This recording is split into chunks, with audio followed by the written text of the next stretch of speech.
അത്യുന്നതങ്ങളിൽ ദൈവത്തിന് മഹത്വം. കർത്താവിനാൽ അനുഗ്രഹീതരായ സഹോദരന്മാരെ, കുഞ്ഞുങ്ങളെ, ശബ്ദസീമയ്ക്കകത്തെ ഈ മനോഹരമായ ഗ്രാമത്തിൽ ഞങ്ങളെ ശ്രദ്ധിക്കുന്ന പല സ്ഥലങ്ങളിലായി, പലയിടങ്ങളിലായി ഞങ്ങളെ ശ്രദ്ധിക്കുന്ന ബഹുമാന്യരായ നാട്ടുകാരായ സുഹൃത്തുക്കളെ, ഈ വേദിയിലും സദസ്സിലുമായിരിക്കുന്ന അനുഗ്രഹീതരായ കർത്താവിൻ്റെ ദാസന്മാർ, വിശേഷാൽ ഈ ആത്മീയ സംഗമത്തിന് എന്നെ ക്ഷണിച്ച കർത്താവിൻ്റെ ദാസൻ മാത്യു പാസ്റ്റർ, ഇന്നത്തെ അധ്യക്ഷനായ കർത്താവിൻ്റെ ദാസൻ പാസ്റ്റർ റോബിൻസ്, എൻ്റെ സുഹൃത്തായ പാസ്റ്റർ CP മാത്യു, മറ്റ് ദൈവദാസന്മാർ, സുന്ദരമായ ഗാനങ്ങൾ ആത്മീയമായി ആലപിക്കുന്ന ഗായക സംഘത്തിലെ സഹോദരന്മാർ, കുഞ്ഞുങ്ങൾ, നിങ്ങൾക്കെല്ലാവർക്കും ധന്യനായ കർത്താവായ യേശു ക്രിസ്തുവിൻ്റെ നിസ്തുല്യ നാമത്തിൽ എൻ്റെ സ്നേഹവന്ദനം. മനോഹരമായ വചനപ്രകാരം എല്ലാം തകർന്നുകൊണ്ടിരിക്കുന്ന ഈ ലോകത്തിൽ പ്രകൃതി ഭംഗി അധികം നഷ്ടപ്പെടാതെ ഇനിയും അല്പം അവശേഷിച്ചിരിക്കുന്ന ഒരു മനോഹരമായ ഗ്രാമമാണ് പിറവ, പെരുവ മുതലായ ഏറ്റുമാനൂരിന് വടക്കും എറണാകുളത്തിന് കിഴക്കും MC റോഡിന് പടിഞ്ഞാറുള്ള ഒരു മനോഹരമായ ഈ സ്ഥലങ്ങളെല്ലാം, ആ സ്ഥലത്ത് താമസിക്കുന്നത് തന്നെ നിങ്ങളെ കാണുമ്പോൾ എനിക്കൊരു ഭാഗ്യശാലികളെക്കുറിച്ച് പറയാനുണ്ട്. തമ്പുരാൻ തന്നിരിക്കുന്ന പ്രകൃതിയുടെ മനോഹരത ഇനിയും നഷ്ടപ്പെട്ടുകൊണ്ടിരിക്കുന്നെങ്കിലും നഷ്ടപ്പെടാത്ത മനോഹരമായൊരു സ്ഥലം. കർത്താവിൻ്റെ ദാസനെ മാത്യു പാസ്റ്ററെ ഓർത്ത് സ്തുതിക്കുന്നു. അദ്ദേഹത്തിന് സ്വർഗം കൊടുത്ത ആ ദർശനം ഇത്ര വിശ്വസ്തയോടെ അദ്ദേഹം നിർവഹിക്കുന്നു. ഞാനും ഇതാദ്യമല്ല, ഇതിന് മുൻപ് ഇവിടെയല്ല, ഇതിനല്പം അകലെ മാറിയൊരു സ്ഥലത്ത് വന്ന് അദ്ദേഹത്തോടൊപ്പം, ദൈവജനത്തോടൊപ്പം കർത്താവിൻ്റെ വേലയിൽ ഞാനും പങ്കാളിയാകുവാൻ എനിക്കിടയായത് ഓർക്കുന്നുണ്ട്. ഞാൻ ഇന്നിവിടെ വരുവാനിടയായത് ഓർത്ത് കർത്താവിന് സ്തോത്രം. എല്ലാ ക്രമീകരണങ്ങളെ ഓർത്ത് ദൈവത്തെ സ്തുതിക്കുന്നു. നമുക്ക് തിരുവചനത്തിലേക്ക് പ്രവേശിക്കാം. ഇന്നത്തെ ചിന്തയ്ക്കായി കൊരിന്ത്യർക്ക് എഴുതിയ 2-ാം ലേഖനം 6-ാം അധ്യായത്തിൻ്റെ 2-ാം വാക്യത്തെ ആസ്പദമാക്കി ചില കാര്യങ്ങൾ നിങ്ങളോട് എനിക്ക് തന്നിരിക്കുന്ന സമയത്തിനകത്ത് പറയുവാനാണ് ഞാൻ ആഗ്രഹിക്കുന്നത്. ഞാൻ പറയുവാൻ ആഗ്രഹിക്കുന്ന കാര്യങ്ങളൊന്നും പൂർണ്ണമാകാനുള്ള സമയമല്ല നമ്മുടെ, എന്നാൽ പരമാവധി ഞാൻ ശ്രമിക്കും. ദൈവമക്കൾ പ്രാർത്ഥനയോടെ സഹകരിക്കുക. 2 കൊരിന്ത്യർ 6-ാം അധ്യായം 2-ാം വാക്യം. പ്രസാദകാലത്ത് ഞാൻ നിനക്ക് ഉത്തരമരുളി, രക്ഷാദിവസത്തിൽ ഞാൻ നിന്നെ സഹായിച്ചു എന്ന് അവൻ അരുളി ചെയ്യുന്നുവല്ലോ. ഇപ്പോൾ ആകുന്നു സുപ്രസാദകാലം, ഇപ്പോൾ ആകുന്നു സുപ്രസാദകാലം, ഇപ്പോൾ ആകുന്നു രക്ഷാദിവസം. പെരുവ നിവാസികളോട് ഞാൻ പറയുന്നു, എൻ്റെ പ്രഭാഷണം കേൾക്കുന്നവരോട് പറയുന്നു, ഇപ്പോൾ ആകുന്നു സുപ്രസാദകാലം, ഇപ്പോൾ ആകുന്നു രക്ഷാദിവസം. അതിൻ്റെ അർത്ഥം മനസ്സിലാക്കുമ്പോൾ ഒരു കാര്യമുണ്ട്, ഇപ്പോഴത്തേത് കഴിഞ്ഞാൽ ഇത് രണ്ടും മാറുമെന്ന്. ഇപ്പോഴെന്ന് പറഞ്ഞാൽ നിലവിൽ, അപ്പോൾ ഇത് കഴിഞ്ഞാൽ സുപ്രസാദകാലവും മാറും, രക്ഷാദിനവും മാറുമെന്ന് വളരെ മനോഹരമായി വ്യക്തമായി പരിശുദ്ധാത്മാവ് കാണിക്കുന്നു. ഈ 2025 ജീവിക്കുന്ന, ലോകത്തിലെമ്പാടും കേരളത്തിൽ ജീവിക്കുന്ന നമ്മളെല്ലാവരും ഒരു വിധത്തിൽ വളരെ ഭാഗ്യമുള്ളവരാണ്. കാരണം മനുഷ്യവർഗത്തിൻ്റെ ചരിത്രത്തിൽ ഇത്രയും സംസ്കാരമേറിയ ഒരു കാലഘട്ടം ഉണ്ടായിട്ടില്ല. ശാസ്ത്രത്തിൻ്റെ നേട്ടത്തിൻ്റെ വെള്ളി വെളിച്ചത്തിൽ ജീവിതത്തെയും സകലത്തെയും മധുരമാക്കുവാൻ ഗ്രാമവാസികൾക്കും പട്ടണവാസികൾക്കും രാജ്യഭേദമന്യേ ലോകത്തിൽ എല്ലായിടത്തും ലഭിച്ചിരിക്കുന്ന അവസരങ്ങൾ പരമാവധി ആസ്വദിക്കുന്നവരാ നിങ്ങളും ഞാനും. ഇന്ന് ലോകത്തിൽ ജീവിച്ചിരിക്കുന്ന 800-ൽ പരം കോടി ജനങ്ങളെ ഒറ്റ മാലയ്ക്കകത്ത് ശാസ്ത്രം കൊരുത്തിട്ടിട്ടുണ്ട്. ആ മാലയുടെ പേരാണ് ഇന്റർനെറ്റ്. ആ ഇന്റർനെറ്റിൽ കൂടെ ജീവിതത്തെ കാണുകയും കേൾക്കുകയും അനുഭവിക്കുകയും അറിയുകയും ചെയ്യുന്ന ഒരു നല്ല സമൂഹമാണ് ഇന്നത്തെ മനുഷ്യർ. തീർന്നില്ല, സർവ സ്വാതന്ത്ര്യത്തിൻ്റെ കാലം. മനോഹരമായി ഇഷ്ടമുള്ള വീടുകൾ വെക്കാം, ഇഷ്ടമുള്ള വസ്ത്രം ധരിക്കാം, ഇഷ്ടമുള്ള ജോലി ചെയ്യാം, ഇഷ്ടമുള്ള ഭക്ഷണം കഴിക്കാം, ഇഷ്ടമുള്ള പോലൊക്കെ ജീവിക്കാം, ഇഷ്ടമുള്ള ദൈവത്തെ ആരാധിക്കാം, ദൈവത്തെ ആരാധിക്കാതിരിക്കാം, ദൈവത്തെ സേവിക്കാതിരിക്കാം, എങ്ങനെയും ജീവിക്കാം. എത്രയും അങ്ങനെ ഒരു സർവ സ്വാതന്ത്ര്യത്തിൻ്റെ നാടാണ്. വളരെയധികം ഡെവലപ്പ് ചെയ്തൊരു ലോകം. ഓരോ ദിവസവും ഒരു വീടിൻ്റെ നിലകൾ ഉയരുന്നത് പോലെ കുതിച്ചുയരുകയാണ്. മനുഷ്യർ അതിമാനുഷ്യൻ ആകത്തക്കവണ്ണമുള്ള കാര്യങ്ങളാണ് ചെയ്യുന്നത്. വൈദ്യശാസ്ത്രം ജയത്തിൻ്റെ കൊടി ഇങ്ങനെ പറപ്പിക്കുകയാണ്. നമ്മുടെ ശരീരത്തിൻ്റെ അന്തരാവയവങ്ങൾ എന്ന് പറയുന്ന പ്രധാനപ്പെട്ട കിഡ്നിയും ലിവറും ഹാർട്ടും എല്ലാം ഒരു കാറിൻ്റെ ടയർ ഊരി മാറ്റിയിടുന്ന ലാഘവത്തിൽ പറിച്ചു മാറ്റി വെക്കുന്ന സ്ഥാപനങ്ങൾ കേരളത്തിലെ, ലോകത്തിലെ ഗ്രാമങ്ങളിൽ പോലും ഇല്ലേ? ഒടുവിലായി കഴിഞ്ഞ 10 വർഷമായി ഒരു ഇറ്റാലിയൻ ശാസ്ത്രജ്ഞൻ ഡോക്ടർ സാരിഗോ കോണവറോ രാപകലില്ലാത്ത ഒരു പരിപാടിയാണ് 2014 മുതൽ അദ്ദേഹം പറഞ്ഞു ഞാൻ ഈ വർഷം ചെയ്യും 24 പറഞ്ഞു ഈ വർഷം 25 പറഞ്ഞു ഞാൻ തീർച്ചയായിട്ടും ചെയ്യും. അതെന്താണെന്നറിയാമോ? അദ്ദേഹം ചെയ്യാൻ പോകുന്നത് കിഡ്നിയും ഹാർട്ടും ഒന്നുമല്ല, ഹെഡ് ട്രാൻസ്പ്ലാന്റേഷൻ. തലപറിച്ച് മാറ്റി വെച്ച ഒരു ചാക്കോച്ചന്റെ തല വെട്ടിക്കളഞ്ഞിട്ട് കുഞ്ഞമ്മയുടെ തല വെച്ചാൽ എങ്ങനെ ഇരിക്കും ആ പരിപാടി? അതിനും ശാസ്ത്രം ഒരുങ്ങുന്നു. 5.5 കോടി കിലോമീറ്റർ അകലെ ചൊവ്വായിൽ വേറെ ഒരു സാന്ദ്രത, വേറൊരു ആക്ഷൻ, അവിടെ വെള്ളമില്ല, ഈ ചൂടല്ല, ഓക്സിജൻ ഇല്ല, അവിടെ അതിമനോഹരമായ ബെഡ്റൂമും പാൻട്രിയും പണിത് മനുഷ്യനെ മാടി വിളിക്കുന്ന ശാസ്ത്രം. ഉറക്കമില്ലാത്ത ഗ്രാമങ്ങളും പട്ടണങ്ങളും ജീവിതത്തിന്റെ സുഖത്തിനുള്ള സകല സന്നാഹങ്ങളും എല്ലാ വിധത്തിലും സൗകര്യങ്ങളും സുഖവുമുള്ള ഒരു ലോകത്തിൽ ജീവിക്കുന്നു. സർവ്വ സ്വാതന്ത്ര്യം, എവിടെയും സഞ്ചരിക്കാം, എവിടെയും പോകാം, എന്തും വിളിച്ചു പറയാം. യൂട്യൂബ് എടുത്ത് നോക്കിക്കേ, എന്തെല്ലാം അതിനകത്ത് കയറി വരുന്നത്. സർവ്വ സ്വാതന്ത്ര്യം.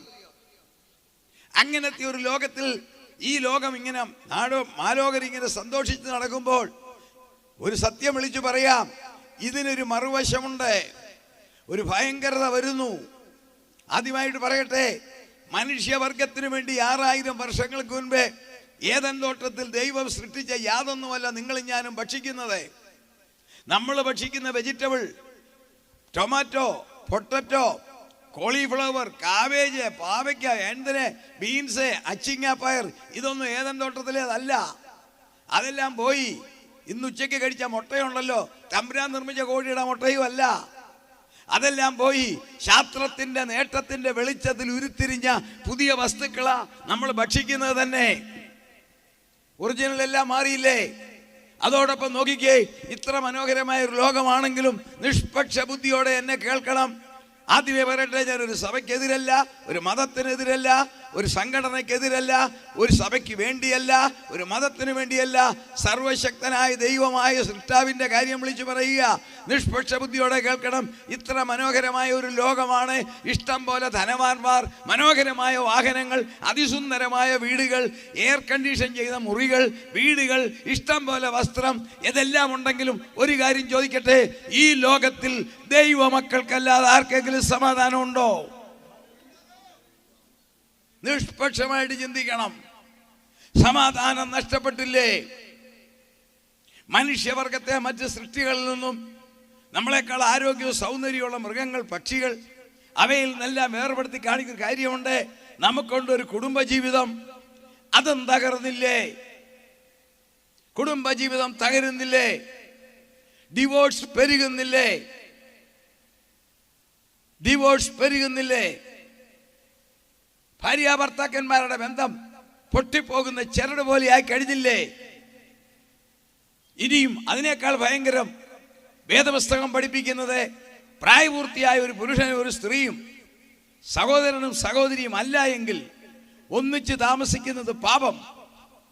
എന്നാൽ ആധുനിക ലോകം അതിന് നല്ലൊരു വെളിച്ചം നൽകി, നിയമത്തിന്റെ സാധ്യത നൽകി, ഒന്നിച്ച് ജീവിക്കാം. അതിനൊരു പേര് വിട്ടു, ലിവ് ടുഗദർ. ഭാര്യയുമല്ല ഭർത്താവുമല്ല, പിന്നെ എന്താ? പാർട്ട്ണർ. തകർന്നോ സംഗതി? മാതാപിതാക്കളെ അനുസരിക്കാത്ത തലമുറയല്ലേ മക്കൾ? കുഞ്ഞുങ്ങളെ വഴക്ക് പറയാൻ മാതാപിതാക്കൾക്ക് ഭയമല്ലേ? മാതാപിതാക്കളെ അനുസരിക്കാത്ത ഒരു തലമുറ ലോകത്തിലെ, കേരളത്തെയോ പെരുവയോ നിങ്ങൾ കാണരുത്, ലോകത്തെ നോക്കിക്കേ. ഇതുപോലെ കുറ്റകൃത്യം പെരുകിയ ഒരു കാലമുണ്ടോ? ഇത്രയും ധനങ്ങളും എല്ലാം ഉണ്ടായിട്ടും ഇതുപോലെ കുറ്റകൃത്യം പെരുകിയ സ്ഥലമുണ്ടോ? വിദ്യാഭ്യാസത്തിന് വല്ല കുറവുണ്ടോ? മുക്കിന് സ്ഥാപനങ്ങളല്ലേ? എന്നിട്ടും മനുഷ്യൻ മ്ലേച്ഛത കാണിക്കുന്നതിന് വല്ല കുറവുണ്ടോ? വാർത്തകൾ വായിക്കാൻ ലജ്ജയല്ലേ? ഇതുപോലെ മദ്യവും മയക്കുമരുന്നും പെരുകിയ ഒരു ലോകമുണ്ടോ? ലോകത്തിലെ ഏറ്റവും വലിയ ബിസിനസ് ഷെയർ ബിസിനസ്സോ കമ്പ്യൂട്ടർ ബിസിനസ്സോ ഒന്നുമല്ല. ഒരു രാജ്യത്തിന് നിയന്ത്രിക്കാൻ മേലാത്ത ഒരു അണ്ടർലൈൻ ബിസിനസ് ഉണ്ട്. ആ ബിസിനസിന്റെ പേരാണ് മയക്കുമരുന്ന് ബിസിനസ്. ആ ലോബിയെ നിയന്ത്രിക്കാൻ അമേരിക്കയ്ക്കോ ഇന്ത്യക്കോ ചൈനയ്ക്കോ ജപ്പാനോ റഷ്യക്കോ സാധിക്കത്തില്ല. അതിങ്ങനെ എഴുതുകയാണ്. കൊച്ചു ക്ലാസ് മുതൽ പല വിധത്തിൽ പലതരത്തിൽ കുഞ്ഞുങ്ങൾക്ക് മുതൽ മയക്കുമരുന്നുകൾ കൊടുത്ത് തകർക്കുന്ന ഒരു ലോകം. ഈ നശിച്ചു പോകുന്ന മണ്ണിന് വേണ്ടി പടവെട്ടുന്ന, അടിപിടി കൂടുന്ന അപ്പനും മക്കളും അതിർത്തി തർക്കത്തിന്റെ പേരിൽ മരിച്ചു കഴിയുമ്പോൾ ആർക്കും അതിർത്തിയില്ല, എല്ലാം മണ്ണില്ല. എന്നാൽ ജീവിച്ചിരിക്കുമ്പോൾ ഒരു പിടി മണ്ണിന് വേണ്ടി സ്നേഹം ഹോമിക്കുന്ന സമൂഹം. ഇതുപോലെ സ്വാർത്ഥത വർദ്ധിച്ച ഒരു കാലമുണ്ടോ? അഴിമതിയുടെ ഉത്സവമല്ലേ? നിഷ്പക്ഷമായി ചിന്തിച്ചേ, മായം ചേർക്കുന്നതിന് എന്തെങ്കിലും ഒരു കണക്കുണ്ടോ? ഞാൻ ഓർക്കുക, കഴിഞ്ഞ സെപ്റ്റംബറിൽ ഒരു സഹോദരൻ, തികഞ്ഞ ഒരാത്മീയൻ, പേര് ഞാൻ പറയാം, റാന്നിക്കാരനാ, ബ്ലസൻ, അമേരിക്കയിലെ ഡാലസിൽ ജോലി ചെയ്യുന്നു, കുടുംബസഹിതം. അദ്ദേഹത്തിൻ്റെ ഒരു ആഗ്രഹം, കേരളവും സ്വന്തം നാടും ഒന്ന് കാണണം. അദ്ദേഹം ഇവിടെ വന്നു, 2 ആഴ്ച അതിലെല്ലാം കറങ്ങി കൊച്ചി എയർപോർട്ടിൽ നിന്ന് കയറി വന്നു, ഡാലസിൽ വന്നു, ഹോസ്പിറ്റലിൽ അഡ്മിറ്റായി. പിറ്റേ ദിവസം ഹെപ്പറ്റൈറ്റിസ് ബി. അവിടെ പരിശോധിച്ചപ്പോൾ കണ്ടു, കുടിവെള്ളത്തിനകത്ത് മാലിന്യം ഉണ്ടായിരുന്നു, കുടിച്ച വെള്ളം. അദ്ദേഹത്തോട് ഹോസ്പിറ്റലുകാർ ചോദിച്ചു, നിങ്ങൾ എവിടെ നിന്നെല്ലാം വെള്ളം കുടിച്ചു? അദ്ദേഹം പറഞ്ഞു കേൾക്കണോ, കൊച്ചി എയർപോർട്ടിൽ വന്ന് ഇറങ്ങിയത് മുതൽ തിരിച്ച് സിയാൽ എയർപോർട്ടിൽ നിന്ന് കയറുന്നവർ വരെ റാന്നിയിലെ എൻ്റെ വീട്ടിലെ വെള്ളം പോലും ഞാൻ കുടിച്ചില്ല. അദ്ദേഹം പറഞ്ഞതാ, മുഴുവൻ ബോട്ടിൽ വെള്ളം ഞാൻ കാശ് കൊടുത്ത് മേടിച്ചാണ് കുടിച്ചത്. ഞങ്ങളൊക്കെ പ്രാർത്ഥിച്ചു, ലോകമൊക്കെ പ്രാർത്ഥിച്ചു. ഷാരോൺ സഭയിൽ ഒരു അംഗമായിരുന്നു. പക്ഷെങ്കിൽ ഒക്ടോബറിൽ അദ്ദേഹം ലോകത്തോട് വിട പറഞ്ഞു. നമ്മളെ കരുതുമോ എന്ന് പറഞ്ഞാൽ ഇവിടെ ഏതെങ്കിലും കടയിലിരിക്കുന്ന വെള്ളത്തിനകത്ത് മായമൊന്നല്ല, ലോകത്തിൽ സകലത്തിനകത്തും മായം. ഏറ്റവും അധികം മായം കലർത്തുന്നത് സ്നേഹത്തിൽ. ചതിവിന്റെയും വഞ്ചനയുടെയും കാലം. തീവ്രവാദികൾ പെരുകിയില്ലേ? കോഴിയെ കൊല്ലുന്ന ലാഘവത്തിൽ മനുഷ്യനെ കൊല്ലുവാൻ മടിക്കുന്നുണ്ടോ? ഇത്രയും കുറ്റവാളികൾ പെരുകിയ കാലമുണ്ടോ? മറുഭാഗത്ത് നോക്കിക്കേ, മാനസിക രോഗികൾ പെരുകി. മാനസിക രോഗികളില്ലാത്ത ഗ്രാമങ്ങളില്ല, പട്ടണമില്ല. ആത്മഹത്യക്ക് കേരളമാണ് മുമ്പിൽ. ഇന്ത്യയിൽ സാക്ഷരത കേരളം എന്നെല്ലാം പറയുന്നെങ്കിലും ചില വർഷങ്ങൾക്ക് മുമ്പ് നിയമസഭയിൽ സമർപ്പിച്ച റിപ്പോർട്ട് 24 മലയാളി ഒരു ദിവസം ആത്മഹത്യ ചെയ്യുന്നു. ഇന്നത്തെ എനിക്കറിയത്തില്ല. അപ്പോൾ 1 മണിക്കൂറിൽ ഈ യോഗം തുടങ്ങി തീരുന്ന വരെ 4 സഹോദരനോ സഹോദരിയോ പോയിരിക്കും. ആത്മഹത്യ പെരുകി, സകല വിധത്തിലുള്ളതായ കള്ളത്തരങ്ങളും പെരുകി. മറുഭാഗത്ത് നോക്കിക്കേ, മതം പൊട്ടിയ മതയാനയെ പോലെ മനുഷ്യർക്കെതിരെ നിൽക്കുന്ന പ്രകൃതി. മാരക രോഗങ്ങൾ പെരുന്നാൾ നടത്തുകയല്ലേ? ക്യാൻസർ മുതൽ കാർഡിയാക് അറസ്റ്റ് വരെ കുഞ്ഞുങ്ങൾക്ക് വരെ വരുന്നില്ലേ? പത്രത്തിലും വീട്ടിലും ഒക്കെ വാർത്തയില്ലേ? 40, 45, 35 വയസ്സ് പ്രായമുള്ള ചെറുപ്പക്കാർ കുഴഞ്ഞു വീണ് മരിക്കുന്നു. ക്യാൻസർ പെരുകിയില്ലേ? ക്യാൻസർ വന്നാൽ ആളും പോയി, പണവും പോയി. വൈദ്യശാസ്ത്രയും ജയപ്പേര് മുടക്കിയിട്ടും രോഗമില്ലാത്ത ആളുകൾ ഈ ലോകത്തിൽ കുറവായില്ലേ? അപ്പോൾ എന്താണ് കാരണം? അതെ, ഈ സിസ്റ്റം ഇവിടെ മാറാൻ പോവുക. ഈ തലമുറയിൽ കരങ്ങളെ കുറിച്ച് സ്തുതിക്കേ. ഈ സിസ്റ്റം ഇവിടെ മാറും. രാഷ്ട്രീയമായി പറഞ്ഞാൽ ഇന്ന് നമ്മൾ ജീവിക്കുന്ന നല്ല ഡെമോക്രാറ്റിക് രാജ്യത്തിലാണ്. ലോകത്തിലെ ഏറ്റവും വലിയ ജനാധിപത്യ രാജ്യമാണ് ഇന്ത്യ. രാഷ്ട്രീയ പാർട്ടികളെ കുറിച്ചല്ല പറയുന്നത്, ഏറ്റവും നല്ല ജനാധിപത്യ രാജ്യമാണ് ഇന്ത്യ. മറ്റു രാജ്യങ്ങളിലൊക്കെ ഞാൻ പോയിട്ടുണ്ടെങ്കിലും ഇത്രയും ജനാധിപത്യത്തിന് സ്വാതന്ത്ര്യം മറ്റെങ്ങുമില്ല. നമ്മുടെ കേരളം ഏറ്റവും നല്ലൊരു ഡെമോക്രാറ്റിക് സ്റ്റേറ്റ് ആണ്. ലോകത്തിലെ 98% രാജ്യങ്ങളും ഏതാണ്ട് സ്വാതന്ത്ര്യമുണ്ട്. ഇത്രയും ഇല്ലെങ്കിലും ഉണ്ട്. വളരെ കുറച്ച് രാജ്യങ്ങളിൽ മാത്രം രാജാക്കന്മാരും 1-2 രാജ്യങ്ങളിൽ ഏകാധിപതിമാരും ഉണ്ട്. ഈ രാജാക്കന്മാരുള്ള സ്ഥലങ്ങളിൽ തന്നെയും എല്ലാ സംവിധാനങ്ങളും ഉണ്ട്. ഏകാധിപതികളുള്ള 1-2 രാജ്യമുണ്ട്. അവിടുത്തെ കാര്യങ്ങൾ നമുക്ക് അധികം അറിയില്ല, യാതൊരു സ്വാതന്ത്ര്യവും ഇല്ലെന്ന് പറയുന്നു. എന്നാൽ പൊതുവെ ലോകത്തിലെ എല്ലാ രാജ്യങ്ങളിലും ജനാധിപത്യമാണ്, സ്വാതന്ത്ര്യമാണ്. ഇത് കംപ്ലീറ്റ് മാറി.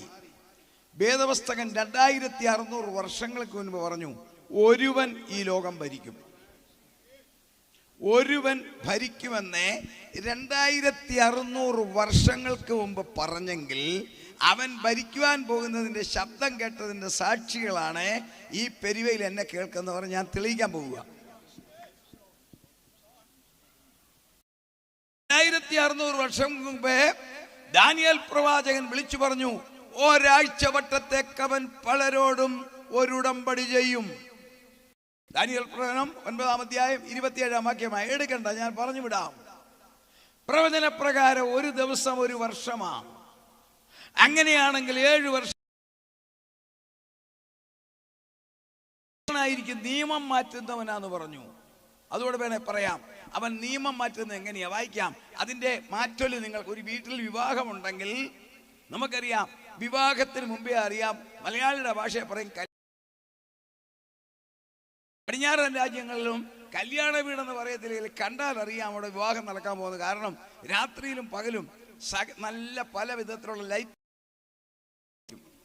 അമേരിക്കയിലും ഇംഗ്ലണ്ടിലും യൂറോപ്പിലും ഒക്കെ പോയാൽ കാണാം, ചില വീടുകളിൽ ഒത്തിരി നല്ല ലൈറ്റുകൾ ഇങ്ങനെ പ്രകാശിപ്പിക്കുന്നുണ്ട്. മനസ്സിലാക്കിക്കോണത് മരണ വീടല്ല, അത് കല്യാണ വീടാണ്.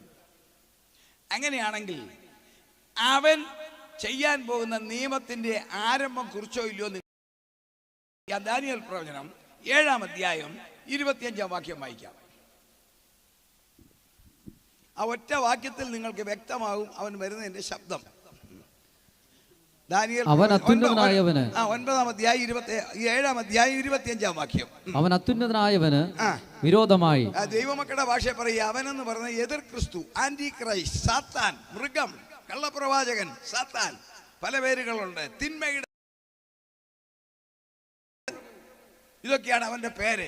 വായിച്ച അവൻ അത്യുന്നതനായവന് വിരോധമായി വമ്പ് പറയുകയും അത്യുന്നതനായവന്റെ വിശുദ്ധന്മാരെ ഒടുക്കിക്കളയുകയും സമയങ്ങളെയും നിയമങ്ങളെയും മാറ്റുവാൻ ശ്രമിക്കുകയും ചെയ്യും. എന്താണിത് മാറ്റാൻ ശ്രമിക്കുന്നത്? സമയം. സൂര്യൻ രാവിലെ 6 മണിക്ക് എല്ലാ രാജ്യത്തും ആവറേജ് ഉദിക്കുന്നെങ്കിൽ അവൻ ഭരിക്കുമ്പോൾ സൂര്യൻ 1/3 ശക്തി പോയതിനാൽ രാവിലെ 9-9:30 നേരം വെളുക്കുക. തെളിയിച്ച ആ ഭാഗത്തേക്ക് ഞാൻ കയറുന്നില്ല. സൂര്യൻ കരിമ്പടം പോലെ കറക്കാൻ പോകുന്നു. അങ്ങനെയാവുമ്പോൾ 6 മണി 7 മണിക്ക് നമ്മൾ ജോലിക്ക് പോകേണ്ടിയവരെ സാധിക്കത്തില്ല. 9:30-10 മണിയാകാതെ നേരം വെളുക്കത്തില്ലെന്ന്. അതുകൊണ്ട് അവൻ നിയമം മാറ്റും. സമയം മാറ്റും. അടുത്ത വാക്യം ഒന്ന് വായിച്ചേ. സമയങ്ങളെയും നിയമങ്ങളെയും മാറ്റുവാൻ ശ്രമിക്കുകയും. ശ്രദ്ധിച്ചാൽ മനസ്സിലാകും അവന്റെ വരവ് അടുത്തുനിന്ന്. എന്താണ് അവൻ മാറ്റാൻ പോകുന്ന നിയമം? ലോകത്തിൽ ഇന്നൊരു നിയമമുണ്ട്, ഉണ്ടായിരുന്നു എന്ന് വേണമെങ്കിലും പറയാം. ഒരു ഗവൺമെന്റും നിർമ്മിക്കാത്ത നിയമം, ഒരു മതമോ ഒരു നേതാവോ ഒരു സംഘടനയോ പറയാത്ത നിയമം. ഒരു ഗവൺമെന്റോ സംഘടനയോ സഭയോ മതമോ പറഞ്ഞിട്ടില്ല നിയമം. എല്ലാവരും അനുഷ്ഠിച്ചുകൊണ്ടിരുന്നു, അല്ലെ ഇരിക്കുന്നു. വിദ്യാഭ്യാസമുള്ളവരും ഇല്ലാത്തവരും, ധനവാനും ദരിദ്രനും, ബുദ്ധിമാനും ബുദ്ധിയില്ലാത്തവനും. നിങ്ങൾ കേട്ടുകൊള്ളുക. സമൂഹത്തിൽ മനുഷ്യർ വെറുക്കുന്ന കൊള്ളക്കാർ, വ്യഭിചാരികൾ, പിടിച്ചുപറിക്കാർ, തീവ്രവാദികൾ, ഇവരും ഈ നിയമം അനുസരിക്കുന്നു. മനഃശാസ്ത്രജ്ഞന്മാർക്കൊരു അത്ഭുത വിഷയം, ജന്മനാൽ മാനസിക രോഗികളായി കറുപ്പേത് വെളുപ്പേതെന്നറിയാൻ മേലാതെ വളർന്നു വരുന്ന മെന്റൽ പേഷ്യൻസ്, അറിയാമല്ലോ, അവർക്ക് ഒരു പിടിയുമില്ല, ജന്മനാലേ വരുന്നവർ. അങ്ങനെയുള്ളവരും അനുസരിക്കുന്ന ഒരു നിയമം. ആ നിയമം ഉണ്ടാകാനുള്ള കാരണം ദൈവം മനുഷ്യനെ തൻ്റെ സാദൃശ്യത്തിൽ സൃഷ്ടിച്ചതിനാൽ മനുഷ്യന്റെ ഉരുത്തിരിയിൽ നിന്നും മനസ്സിൽ നിന്നും ഉരുത്തിരിഞ്ഞ് സാഹചര്യം അതിനെ വളർത്തിയെടുക്കുന്ന നിയമം. ആ നിയമത്തിന്റെ പേരാണ് ധാർമ്മിക നിയമം. ഇംഗ്ലീഷിൽ പറഞ്ഞാൽ ദ മോറൽ ലോ. എന്താന്ന് കേൾക്കണമോ? ഒരമ്മ, ഞാൻ ലളിതമായി പറയുകയാണ്, ഗർഭം ധരിച്ച് 9 മാസം ഗർഭം ധരിച്ച് പലവിധ വൈഷമ്യങ്ങൾ ഏറി ഒരു മകനെ പ്രസവിക്കുന്നു. ആ കുഞ്ഞിനെ പാല് കൊടുത്ത്, അമ്മമാർക്കറിയാമല്ലോ, അതിനെ പല വിധത്തിലുള്ളതായ ബുദ്ധിമുട്ടുകൾ സഹിച്ച് ഈ മകനെ വളർത്തുന്നു. ആ മകൻ വളർന്ന് പ്രായപൂർത്തിയായി. ആ പ്രായപൂർത്തിയായാലും ഈ അമ്മയ്ക്ക് മകനെ എങ്ങനെ കാണാം? നിങ്ങൾ ആശയം മനസ്സിലാക്കുന്നു വിശ്വസിക്കുന്നു. ഒരു പിതാവേ, പുരുഷന്മാരെ, നമ്മൾക്കൊരു കുഞ്ഞ് ജനിക്കുന്നു. നാം ആ കുഞ്ഞിനെ നമ്മുടെ മടിയിലെടുത്ത് വളർത്തുന്നു. അതിൻ്റെ ടോയ്ലറ്റ് പിതാവായ ഞാനും നിങ്ങളും മാറ്റുന്നു. ഉമ്മ കൊടുത്ത് വളർത്തുന്നു. ഒരു മകളെ വളർത്തുന്നു. ആ മകൾക്കും 40 വയസ്സ് പ്രായമായി. ഈ മകളെ അപ്പൻ എങ്ങനെ കാണും? ഈ മകനെ അമ്മ എങ്ങനെ കാണും? നമ്മൾ വിളിക്കത്തില്ലേ, എൻ്റെ മകൾക്ക് 54 വയസ്സുണ്ട്, എൻ്റെ മകൾക്ക് 56 വയസ്സുണ്ട് മകനെ. അവൻ പാസ്റ്റർ അമേരിക്കയിൽ. 54 വയസ്സുണ്ട് മകൾക്ക്. അവർക്കും മക്കളുണ്ട്. എന്നിട്ട് ഞാൻ ഇവരെയൊക്കെ വിളിക്കുന്നേ എടാ മോനെ, എടീ മോളെ എന്നാണ്. നമ്മളെല്ലാം അങ്ങനല്ലേ? എന്നാൽ അത് വേണ്ട. അമ്മയ്ക്ക് മകനെയും അപ്പന് മകളെയും വിവാഹം കഴിക്കാം. നിങ്ങൾക്ക് സംശയമുണ്ടല്ലേ? നാളെ മുതൽ പത്രം എടുത്ത് നോക്കിക്കോ, അതിന്റെ മുന്നോടി കാണാം. മകളെ പീഡിപ്പിച്ച പിതാവേ. വാർത്ത കണ്ടില്ലേ? കണ്ടിട്ടുള്ളവരൊന്ന് കൈ പൊക്കിക്കേ. കണ്ടിട്ടില്ല, അമ്മച്ചി കൈ പൊക്കി. മകളെ പീഡിപ്പിച്ച പിതാവേ, തുറന്നു പറയുക. മകളേക്ക് ഗർഭണം നടത്തിയ പിതാവേ, മകനുമായി ബന്ധപ്പെട്ട അമ്മ എന്തുകൊണ്ട് ഈ ലോകത്തിൽ വരുന്നു? ഇതാണ് നിഴലാണ്. അത് നിയമമാക്കുന്ന ഒരുവൻ പുറകെ വരുന്നു. അവന്റെ സന്നാഹം കണ്ടോ? 2600 വർഷം മുമ്പ് പറഞ്ഞു, അങ്ങനെ ഒരുവൻ ലോകം ഭരിക്കും. ഇന്നത്തെ ലോകത്തിൽ കുറച്ചുകൂടി വെളിപ്പെടുത്തി കിട്ടി. വായിക്കാം, വെളിപ്പാട് പുസ്തകം 13-ാം അധ്യായം 1-ാം വാക്യം വായിച്ചിട്ട് 7-ാം വാക്യം വായിക്കാം. വെളിപ്പാട് 13-1 വായിച്ചിട്ട് 7 വായിക്കാം. അപ്പോൾ 10 കൊമ്പും 7 തലയും, 10 കൊമ്പും 7 തലയും, കൊമ്പുകളിൽ 10 രാജമുടിയും, തലയിൽ ദൂഷണനാമങ്ങളും ഉള്ള ഒരു മൃഗം സമുദ്രത്തിൽ നിന്ന് കയറുന്നത് ഞാൻ കണ്ടു. എന്റെ പ്രഭാഷണം ഇവിടെ കേൾക്കുന്നവരെല്ലാം ദൈവമക്കളാണെന്ന് എനിക്കറിയാം. നിങ്ങൾക്കറിയാം ഈ 10 കൊമ്പെന്താ 7 തല എന്താ? മൃഗമാണ്, എതിർ ക്രിസ്തു. അവൻ എങ്ങനെ ഭരിക്കും? വായിക്കാം 7-ാം വാക്യം. വിശുദ്ധന്മാരോട് യുദ്ധം ചെയ്ത് അവരെ ജയിപ്പാനും അതിന് അധികാരം ലഭിച്ചു. അടുത്ത വാക്യം. സകല ഗോത്രത്തിന്മേലും വംശത്തിന്മേലും ഭാഷമേലും ജാതിമേലും അധികാരവും ലഭിച്ചു. വായിച്ചേ. വിശുദ്ധന്മാരോട് യുദ്ധം ചെയ്ത് അവരെ ജയിപ്പാനും അതിന് അധികാരം ലഭിച്ചു. സകല ഗോത്രത്തിന്മേലും. വാക്യം നിങ്ങൾ ശ്രദ്ധിച്ചോണം, ഇവിടെ ഞാൻ തെളിയിക്കാൻ പോവുകയാണ്. സകല ഗോത്രത്തിന്മേലും വംശത്തിന്മേലും ഭാഷമേലും ജാതിമേലും. അതായത് ലോകത്തിലുള്ള സകല ജനതയുടെ മേൽ 6500 ഭാഷ, 8 ലക്ഷം സംസ്കാരം, കറുത്തവർ, വെളുത്തവർ, മഞ്ഞ നിറമുള്ളവർ, വിദ്യാഭ്യാസമുള്ളവർ, ഇല്ലാത്തവർ, ധനവാൻ, ദരിദ്രൻ, സമ്പന്നൻ, ശാസ്ത്രജ്ഞൻ, സകലരുടെ മേലും അധികാരം കിട്ടും. എഴുതിയോ? ദൈവമക്കൾക്കറിയാമോ, ലോകത്തിൽ നിരപ്പിൽ ഇന്നത്തെ സാംസ്കാരിക ലോകത്തിൽ വന്നിരിക്കുന്ന ഒരു കാര്യമാണ് സംസ്കാരത്തിന്റെ ഉച്ചകോടി. ഏകലോക ഗവൺമെന്റ്, വൺ വേൾഡ് ഗവൺമെന്റ് എന്ന് പറഞ്ഞാൽ ഇന്ത്യ ഗവൺമെന്റ് ഇല്ലെന്നല്ല. എല്ലാ രാജ്യങ്ങളിലും ഗവൺമെന്റ് ഉള്ളപ്പോൾ തന്നെ ഈ ലോകം, അടുത്ത ശ്രദ്ധിച്ച് കേട്ടോണം, ഈ ലോകത്തെ നമുക്കൊരു രാജ്യമായി കാണാം. എല്ലാ രാജ്യങ്ങളും ഇരിക്കുമ്പോൾ തന്നെ മിടുമിടുക്കനും നയമുള്ളവനും കഴിവുള്ളവനും പക്ഷപാതമില്ലാത്തവനും അറിവുള്ളവനും പ്രാപ്തനുമായ ഒരു വ്യക്തിയെ കണ്ടുപിടിക്കാം. അവന് വേൾഡ് റൂളർ എന്ന് പേരിടാം. അവന്റെ കയ്യിലേക്ക് ലോകത്തെ കൊടുക്കാം. ഇത് ലോകത്തിൽ തുടങ്ങിയെങ്കിൽ ഈ ഇരിക്കുന്ന നിങ്ങളും ഞാൻ സാക്ഷി. 2025 ജാനുവരി 23 നിങ്ങളുടെ വീട്ടിൽ പേപ്പർ ഉണ്ടെങ്കിൽ പോയി എടുത്ത് നോക്കിക്കൊള്ളുക. 24-ാം തീയതി പേപ്പറിൽ വരും. ലോകത്തിലെ മിക്ക സോഷ്യൽ മീഡിയയിലും വാർത്തകൾ വന്നു. നമ്മുടെ മലയാള മനോരമയിൽ എഴുതിയ ഹെഡിങ് അതിരുകളില്ലാത്ത ലോകം. അവരുടെ ഹെഡിങ് സംശയമുള്ളവരുണ്ടെങ്കിൽ എൻ്റെ കയ്യിൽ കട്ടിങ് ഇരിപ്പുണ്ട്, ഞാൻ കാണിക്കാം. എന്താണെന്നറിയാമോ? സ്വിറ്റ്സർലൻഡിലെ ജനീവയിൽ വെച്ച് ലോകരാഷ്ട്ര തലവന്മാർ ഒരു ഉടമ്പടിയിൽ ഒപ്പുവെച്ചു. ഏതെല്ലാം രാജ്യങ്ങൾ അവിടെ വെളിപ്പെടുത്തിയിട്ടില്ല. ലോകരാഷ്ട്ര തലവന്മാർ ഒപ്പുവെച്ചതിന്റെ കർമ്മം 1, അതിർത്തിയിൽ നിന്നും പട്ടാളത്തെ പിൻവലിക്കാം, അതിർത്തികളിൽ യുദ്ധം ഒഴിവാക്കാം. എല്ലാ രാജ്യങ്ങളും പറയുക മിലിറ്ററിയെ ഒഴിവാക്കാം. അടുത്തത് കേട്ടോണം, പൗരന്മാർ അങ്ങോട്ടും ഇങ്ങോട്ടും കേറട്ടെ. ഒരു ലോകം കൊണ്ടുവരാം. അതിന്റെ മധ്യസ്ഥത വഹിച്ച യുണൈറ്റഡ് നേഷൻസിന്റെ സെക്രട്ടറി മിസ്റ്റർ ഈവ്ലിൻ നിസി പത്രക്കാരോട് പറഞ്ഞ വാക്കാണ് ഏറ്റവും ശ്രദ്ധേയം. ഈ സൈനിങ് കഴിഞ്ഞപ്പോൾ അദ്ദേഹം പറഞ്ഞു, കേൾക്കണമോ? അടുത്ത തലമുറയ്ക്ക് ഞങ്ങൾ നൽകുന്ന സമ്മാനം ഗൗരവം മനസ്സിലായോ മാത്യു പാസ്റ്ററെ? അടുത്ത തലമുറയ്ക്ക് ഞങ്ങൾ നൽകുന്ന സമ്മാനം ഒരു ലോകമായിട്ട് വരാം. അപ്പോൾ ഒരുവൻ ഈ ലോകത്തെ നിയന്ത്രിക്കും. അതിന്റെ ബാക്കിക്കാര്യം ഞാൻ പുറകെ പറയാം. ഒരുവൻ ഈ ലോകത്തെ നിയന്ത്രിക്കും. പക്ഷെ അതിനു മുമ്പ് ഒരു സംഭവം നടക്കും. അതാണ് അതിനാണ് ഇവിടെ കൂടിയിരിക്കുന്നത്. നമുക്ക് ചിന്തിക്കാം. മനോഹരമായ ഗാനങ്ങൾ പാടുന്ന ഗായകസംഘം ഇപ്പോൾ അവർ പാട്ട് പാടുമ്പം നമുക്ക് സ്തോത്രകാഴ്ച ഇടണം. ഞാൻ അതിഥി പ്രാസംഗികനാ. സ്തോത്രകാഴ്ചയെക്കുറിച്ച് എനിക്ക് പറയേണ്ട കാര്യം ഒന്നുമില്ല. എങ്കിൽ ഞാൻ ഒരു കാര്യം പറയാം, ദൈവമക്കളോട് മാത്രം. നമ്മൾ കൊടുക്കുന്ന പണം സ്വർഗത്തിൽ എഴുതും. തോമസ് മാമൻ എത്ര കൊടുത്തെന്ന് എഴുതും എന്ന് ഞാൻ വിശ്വസിക്കുന്നു. എന്ന് ഞാൻ പേന കൊണ്ട് എഴുതുമെന്നല്ല, ദൈവത്തിൻ്റെ പരിജ്ഞാനത്തിൽ എഴുതും. പെരുവ കൺവെൻഷന് പോയി തോമസ് മാമൻ എത്ര കൊടുത്തു, ഇപ്പുറത്തെ തമ്പുരാൻ എഴുതും എത്ര കൊടുക്കാൻ സാധ്യത ഉണ്ടായിരുന്നു, അതിലെത്ര വെട്ടിപ്പിടിച്ചു. തീർച്ചയാ തോമസ് എൻ്റെ പേരാ ഞാൻ പറയുന്നത്.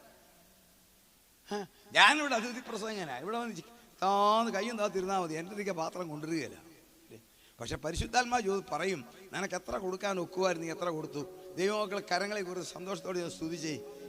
അതുകൊണ്ട് ഈ അനുഗ്രഹീതനായ ദൈവദാസൻ ഒരു സഭയുടെയോ സംഘടനയോ സപ്പോർട്ടില്ലാതെ വിശ്വാസത്താൽ നടത്തുമ്പോൾ അദ്ദേഹത്തിന് ഒരു സാമ്പത്തിക ബാധ്യത വന്നാൽ നമ്മളോട് കർത്താവ് കണക്ക് ചോദിക്കും. അതുകൊണ്ട് അടുത്ത പാട്ട് പാടുമ്പോൾ എത്ര കൊടുക്കാൻ സാധ്യതയുണ്ടെന്ന് സ്വർഗത്തിനറിയാം, നിങ്ങൾക്കും അറിയാം, എനിക്കും അറിയാം.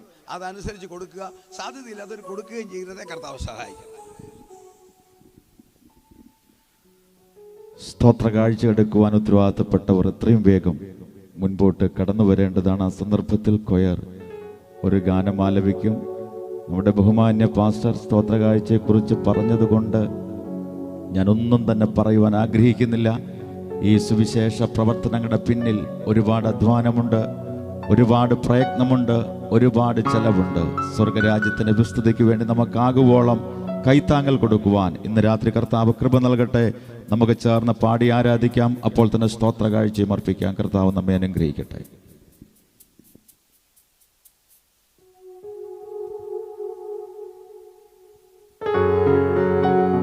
പതിനായിരം മണവാളരിൽ സുന്ദരനാണെന്റെ പ്രിയൻ.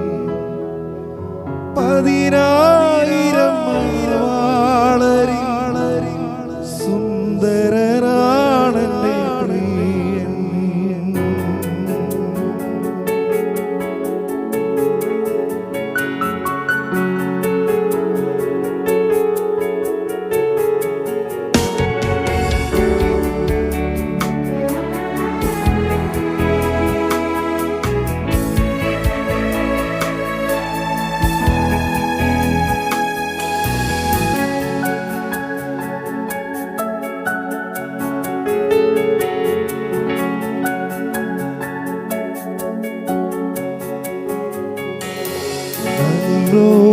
സുന്ദരിയേ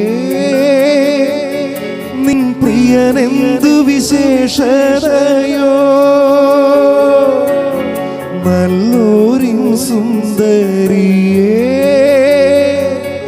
നിൻ പ്രിയനെന്തു വിശേഷതയോ. മറ്റുള്ള പ്രിയരിലെന്തുമേന്മ ആണയിട്ടോതുവാൻ എന്തു നന്മ.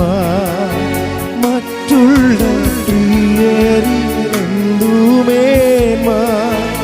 ആണയിട്ടോതുവാൻ എന്തു നന്മ. പതിനായിരം മണവാളരിൽ സുന്ദരനാണെന്റെ പ്രിയൻ. പതിനായിരം മണവാളരിൽ സുന്ദരനാണെന്റെ പ്രിയൻ. കണ്ടാൽ കൊതി തീരാത്ത പ്രിയനെ പോൽ, കണ്ടാൽ കൊതി തീരാത്ത പ്രിയനെ പോൽ, കണ്ടാൽ കൊതി തീരാത്ത സുന്ദര രൂപനെ നീ മതിയേ.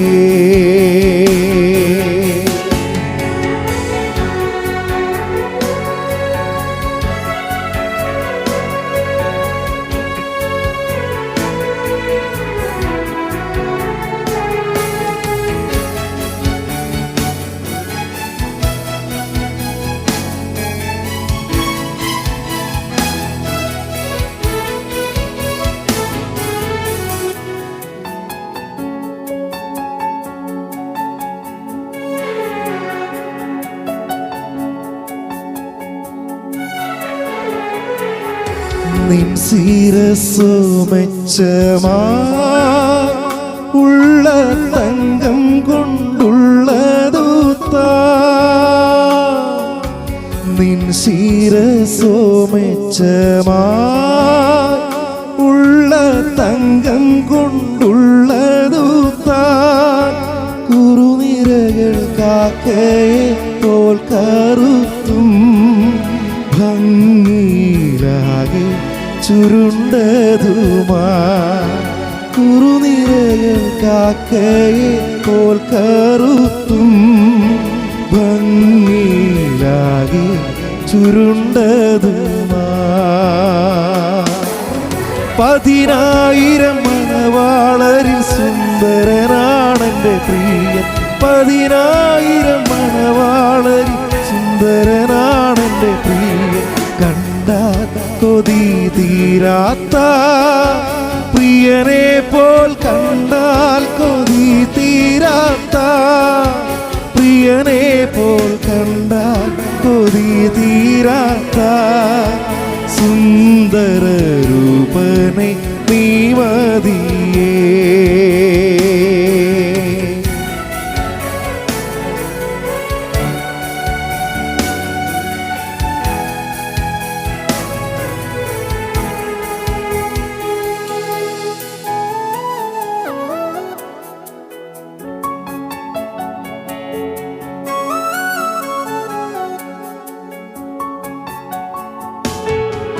എൻ പ്രിയൻ കണ്ണുകളോ നല്ല നീർത്തോടുകൾ കരികെ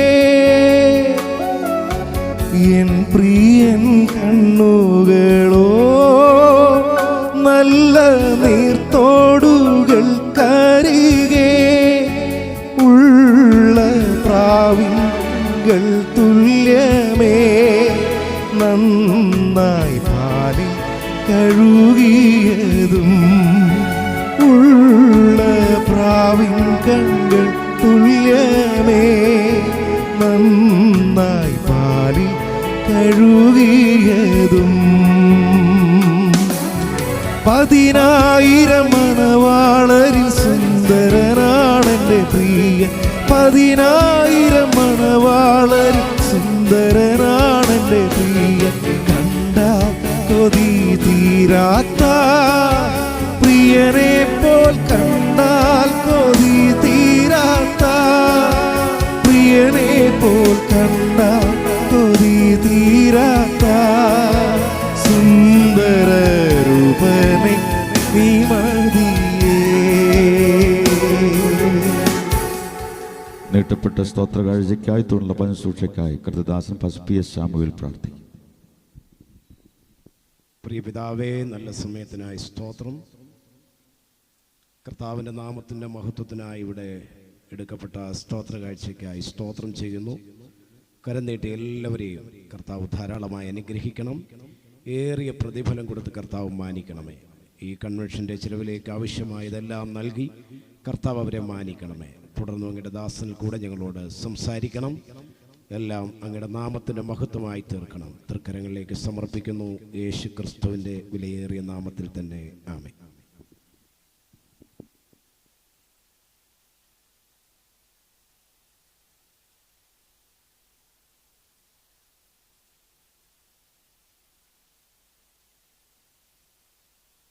നമുക്ക് വേഗം നമ്മുടെ വചന ശുശ്രൂഷയിലേക്ക് പ്രവേശിക്കാം.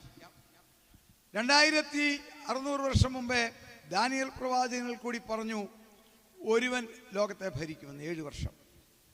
2000 വർഷങ്ങൾക്ക് മുൻപേ മേലിൽ സംഭവിക്കാനുള്ളത് നിന്നെ ഞാൻ കാണിച്ചു തരാം എന്ന് പത്മോസ് ദ്വീപിലായിരുന്ന യോഹന്നാൻ അപ്പോസ്തലനോട് പരിശുദ്ധാത്മാവ് പറഞ്ഞിട്ട് മേലിൽ സംഭവിക്കുന്ന കാര്യത്തെക്കുറിച്ച് എഴുതിയപ്പോൾ 13-ാം അധ്യായത്തിൽ എഴുതി, സകല ഗോത്രത്തിന്മേലും ജാതിമേലും വംശത്തിന്മേലും ഭാഷമേലും എതിർ ക്രിസ്തുവാകുന്ന മൃഗത്തിന് അധികാരം ലഭിക്കും എന്ന്. അധികാരം ഏറ്റെടുക്കുന്നതിൻ്റെ മുന്നോടിയായി ലോകത്തിലെ ആധുനിക ലോകത്തിൽ ബുദ്ധിയും സംസ്കാരവും ശാസ്ത്രവും നിറഞ്ഞ ഈ ലോകത്തിൽ ഏകലോക സിസ്റ്റത്തെക്കുറിച്ചുള്ള ചിന്ത ബുദ്ധിജീവികൾക്ക് വന്നു. അപ്പോൾ തന്നെ ലോകത്തിൻ്റെ പാർലമെന്റ് എന്ന് പറയുന്ന യുണൈറ്റഡ് നേഷൻസ് പറയുന്നത് നല്ലതെന്ന്. വീണ്ടും 2025 എന്ന് പറഞ്ഞ പുതിയ വർഷം ആരംഭിച്ചപ്പോൾ സ്വിറ്റ്സർലൻഡിൽ വെച്ച് നടന്ന ഉടമ്പടിയിൽ ലോകരാജ്യങ്ങൾ ഒപ്പുവെച്ചു. അതിർത്തികൾ മാറ്റാം, ജനങ്ങൾ യഥേഷ്ടം സഞ്ചരിക്കട്ടെ എന്ന് പറഞ്ഞപ്പോൾ അതിന്റെ കാർമ്മികത്വം വഹിച്ച യുണൈറ്റഡ് നേഷൻസിന്റെ സെക്രട്ടറിമാരിൽ ഒരാളായ മിസ്റ്റർ ഈവ്ലിൻ ന്യൂസി പറഞ്ഞു, ഇത് അടുത്ത തലമുറയ്ക്കുള്ള സമ്മാനം. ഇത്രയും കാര്യങ്ങൾ നടന്നെങ്കിൽ ഇവൻ വരുന്നതിൻ്റെ റിഹേഴ്സലും നടന്നു. ഞാനും നിങ്ങളും ഇന്ന് ഈ ലോകത്തിൽ ജീവിക്കുന്നതിനാൽ നമ്മളും അതിനകത്ത് പങ്കെടുക്കേണ്ടത് വന്നു. അത് ഞാൻ പുറകെ പറയാം. എന്നാൽ അവൻ വരണമെങ്കിൽ അതിനു മുമ്പേ ഒരു സ്വർഗീയ നടപടി ഉണ്ടാവും. ആ നടപടിയെ കുറിച്ച് സംസാരിക്കുക എന്നുള്ളതാണ് ഈ കൺവെൻഷന്റെ ഉദ്ദേശം. കാരണം 6000 വർഷം മുമ്പേ തൻ്റെ സാദൃശ്യത്തിൽ തൻ്റെ ശ്വാസത്തിൽ ദൈവം മനുഷ്യനെ സൃഷ്ടിച്ചു. വേദപുസ്തകം നമ്മളെ പഠിപ്പിക്കുന്നു ഒരു സത്യം, സയൻസ് അത് തലകുലുക്കി സമ്മതിക്കുന്നു. അപ്പോസ്തല പ്രവൃത്തികളുടെ പുസ്തകം 17-ാം അധ്യായം 26-ാമത്തെ വാക്യം വായിക്കാം. Book of Acts chapter 17 verse 26 വായിക്കാം. അപ്പോസ്തല പ്രവൃത്തി 17:26. ഭൂതലത്തിലെങ്ങും വസിപ്പാൻ അവൻ ഒരുവനിൽ നിന്ന് മനുഷ്യജാതിയെ ഒക്കെയും ഉളവാക്കി. അപ്പൊ ലോകത്തിൽ നിന്ന് 800 കോടി ജനമുണ്ടെങ്കിൽ വേദപുസ്തകം പഠിപ്പിക്കുന്നു ഒറ്റ അപ്പന്റെ മക്കൾ, ആദത്തിന്റെ മക്കൾ. സയൻസും അത് തലകുലുക്കി സമ്മതിക്കും. പല ഭാഷ, പല വൈരുദ്ധ്യങ്ങൾ, പല സംസ്കാരം, പല ജീവിത രീതി, പ്രധാനമായി വെളുപ്പ്, കറുപ്പ്, മഞ്ഞ, ഇളം മഞ്ഞ, ബ്രൗൺ നിറങ്ങൾ എല്ലാം ഉണ്ടെങ്കിലും ഈ മനുഷ്യൻ ഒരപ്പന്റെ മക്കളാണ് സയൻസ് കണ്ടുപിടിക്കാൻ കാരണം. സകല മനുഷ്യരുടെയും DNA ജനിതക ഘടന, ഡെക്സിറൂബോ ന്യൂക്ലിക് ആസിഡ് എന്ന് പറയുന്ന ജനിതക ഘടന എല്ലാ മനുഷ്യരുടെയും 99.991 സകലരുടെയും DNA കോഡ് 1. എല്ലാ മനുഷ്യരിലും DNA കോഡ് വെച്ചിരിക്കുന്നത് 46 ക്രോമോസോം മാത്രം, 23 ജോഡി ക്രോമോസോം മാത്രം. തീർന്നില്ല.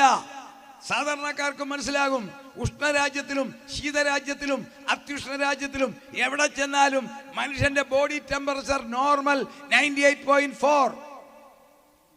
സായിപ്പ് വെളുത്താണ്ട് 1 ഡിഗ്രി കൂടുതലില്ല, അതുകൊണ്ട് അവന് പനിയാ. 97 ജീവിക്കാനും ഒക്കത്തില്ല. എല്ലാ മനുഷ്യരുടെയും ബോഡി ടെമ്പറേച്ചർ ഒരുപോലെ. എല്ലാ മനുഷ്യരുടെയും പുരുഷന്മാരിൽ നോക്കിക്കേ സിസ്റ്റം, എല്ലാ സ്ത്രീകളിലും കോമണായെല്ലാം കോമൺ. ഹീമോഗ്ലോബിൻ HB പുരുഷന്മാർക്ക് 12-15, സ്ത്രീകൾക്ക് 10-11. എല്ലാം ഒരുപോലെ എങ്ങനെ വന്നു? എല്ലാവർക്കും ബാല്യം, ശൈശവം, കൗമാരം, ഇല്ലേ, യൗവനം, മധ്യവയസ്ക, വാർദ്ധക്യം, ഇങ്ങനത്തെ സിസ്റ്റം. ആരായാലും അത് തന്നെ. എല്ലാ രാജ്യത്തിലെയും അമ്മമാർ കുഞ്ഞുങ്ങളെ പ്രസവിക്കുന്നു, പാൽ കൊടുത്ത് വളർത്തുന്നു, കമന്ന് വീഴുന്നു, പിടിച്ചിരിക്കുന്നു, നടക്കുന്നു, എല്ലാം ഒരുപോലെ. എല്ലാവർക്കും വിശപ്പ്, ദാഹം, വികാരം, വിചാരം, സന്തോഷം, സങ്കടം. അപ്പൊ ഒരു കാര്യം മനസ്സിലായി, ഇതൊറ്റ അപ്പന്റെയാ. അങ്ങനെ ചെയ്തെങ്കിലും നമുക്കറിയാം തിന്മയുടെ ശക്തി പ്രവേശിച്ച് അനുസരണക്കേട് കാണിച്ചപ്പോൾ മനുഷ്യന്റെ തേജസ് പോയി, പാവിയായി. പാപമില്ലാത്ത ഒറ്റ മനുഷ്യൻ ലോകത്തിൽ ജനിച്ചിട്ടില്ല. റോമർക്കെഴുതിയ ലേഖനം 3:23 വായിക്കാം. റോമർക്കെഴുതിയ ലേഖനം 3:23. ഒരു വ്യത്യാസവും ഇല്ല. എല്ലാവരും പാപം ചെയ്തു. ദൈവ തേജസ് ഇല്ലാത്തവരായി. ലോകത്തിൽ പാപമില്ലാത്ത ഒറ്റ വ്യക്തിയില്ല. ജന്മത്തിൽ പാപം, പ്രവൃത്തിയിൽ പാപം. തോമസ് മാമനായ പ്രസംഗിക്കുന്ന ഞാനും ഇവിടെ ഇരിക്കുന്ന ദൈവദാസന്മാരും നിങ്ങൾ എല്ലാവരും ജന്മത്തിൽ പാപം. നമ്മുടെ അപ്പൻ പാപം ചെയ്തു, ആദാം. അത് ജീനിലേക്ക് വന്നു. നമ്മുടെ സ്വഭാവം നമ്മുടെ മക്കൾക്ക് കിട്ടുമെന്നുള്ള സയൻസ് പഠിപ്പിച്ചിട്ടില്ലേ? എൻ്റെ കുഞ്ഞുങ്ങളുടെ സ്വഭാവം പകുതി എൻ്റെ അമ്മയുടെ, എൻ്റെ ഭാര്യയുടെയും പകുതി എൻ്റേതും. നാടൻ ഭാഷയെ പറഞ്ഞാൽ നമ്മളെല്ലാം 50-50. ബിസ്ക്കറ്റ് അല്ല, പകുതി പപ്പ പകുതി മമ്മ. കണ്ടില്ലേ മാത്യു പാഷയുടെ കഷണ്ടി കണ്ടോ? അദ്ദേഹത്തിന്റെ പിതാവിനെ നിങ്ങൾ കണ്ടോ? സെയിം സ്റ്റെപ്പാ. അപ്പോൾ പാപവും കിട്ടി, അതിൻ്റെ കൂടെ പാപവും ചെയ്തു. പാപം ചെയ്താൽ മനുഷ്യൻ ദൈവം മനുഷ്യനെ സൃഷ്ടിച്ച് ഇവിടെ തീരാനല്ല, സ്വർഗത്തിൽ കൊണ്ടുപോകാനാ. ഇതൊരു നേഴ്സറി പോലെ ഇവിടെ വളർത്തി തമ്പുരാൻ ഇവിടെ ആയുസ് നിശ്ചയിച്ചു. ആയുസ് കഴിയുമ്പോൾ ഈ ശരീരം മണ്ണിലേക്ക് പോകണം, ആത്മാവ് ദൈവസന്നിധിയിൽ സ്വർഗത്തിൽ ചെല്ലണം. ഇതായിരുന്നു പ്ലാൻ. എന്നാൽ പാപം ചെയ്തപ്പോൾ ആ പരിപാടി തീർന്നു. സ്വർഗത്തിൽ പോകാനൊക്കത്തില്ല. കാരണം പാപം ചെയ്യുന്നവൻ മരിക്കും. അപ്പോൾ ദൈവം സർവശക്തനാണ്.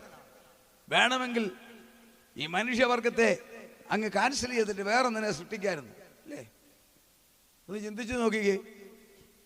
ഒരു സാധനം മോശമായാൽ നമ്മൾ കളയും. ഇന്ന് രാവിലെ വീട്ടിൽ എൻ്റെ ഭാര്യ ദോശ ഇടാമെന്ന് പറഞ്ഞു, പപ്പ ഇച്ചിരി പുളിച്ചു പോയി. ഞാൻ പറഞ്ഞു കളഞ്ഞേക്കാൻ പറഞ്ഞു. അത് ചുടണ്ട. നമ്മളൊക്കെ അങ്ങനല്ലേ? അവൻ മനുഷ്യൻ പാപത്തിൽ പുളിച്ചപ്പോൾ തമ്പുരാൻ കളഞ്ഞിട്ട് വേറെ ദോശ ഇടായിരുന്നു. നല്ല ഒന്നാം തരം അടിപൊളി ദോശ. പാപം ചെയ്യാത്ത മനുഷ്യനെ തമ്പുരാൻ പറഞ്ഞു അത് പറ്റത്തില്ല, ഇതെൻ്റെ ശ്വാസത്തിൽ സൃഷ്ടിച്ചതാ, ഇത് ഞാൻ ക്ലീൻ ചെയ്യും. അങ്ങനെ ക്ലീൻ ചെയ്യാൻ ഒരു മാലാഖയെ ഇങ്ങോട്ട് അയച്ചില്ല. ഒരു മാലാഖയല്ല ഇങ്ങോട്ട് അയച്ചതേ.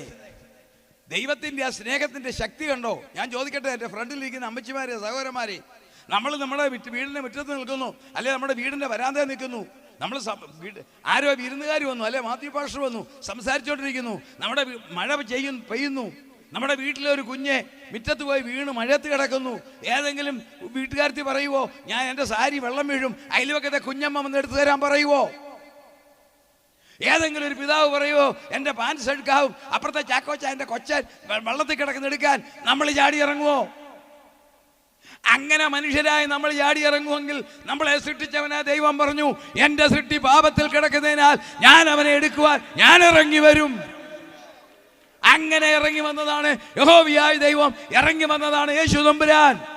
അത് ദൈവം തന്നെയാ, യഹോവയായ ദൈവം തന്നെ.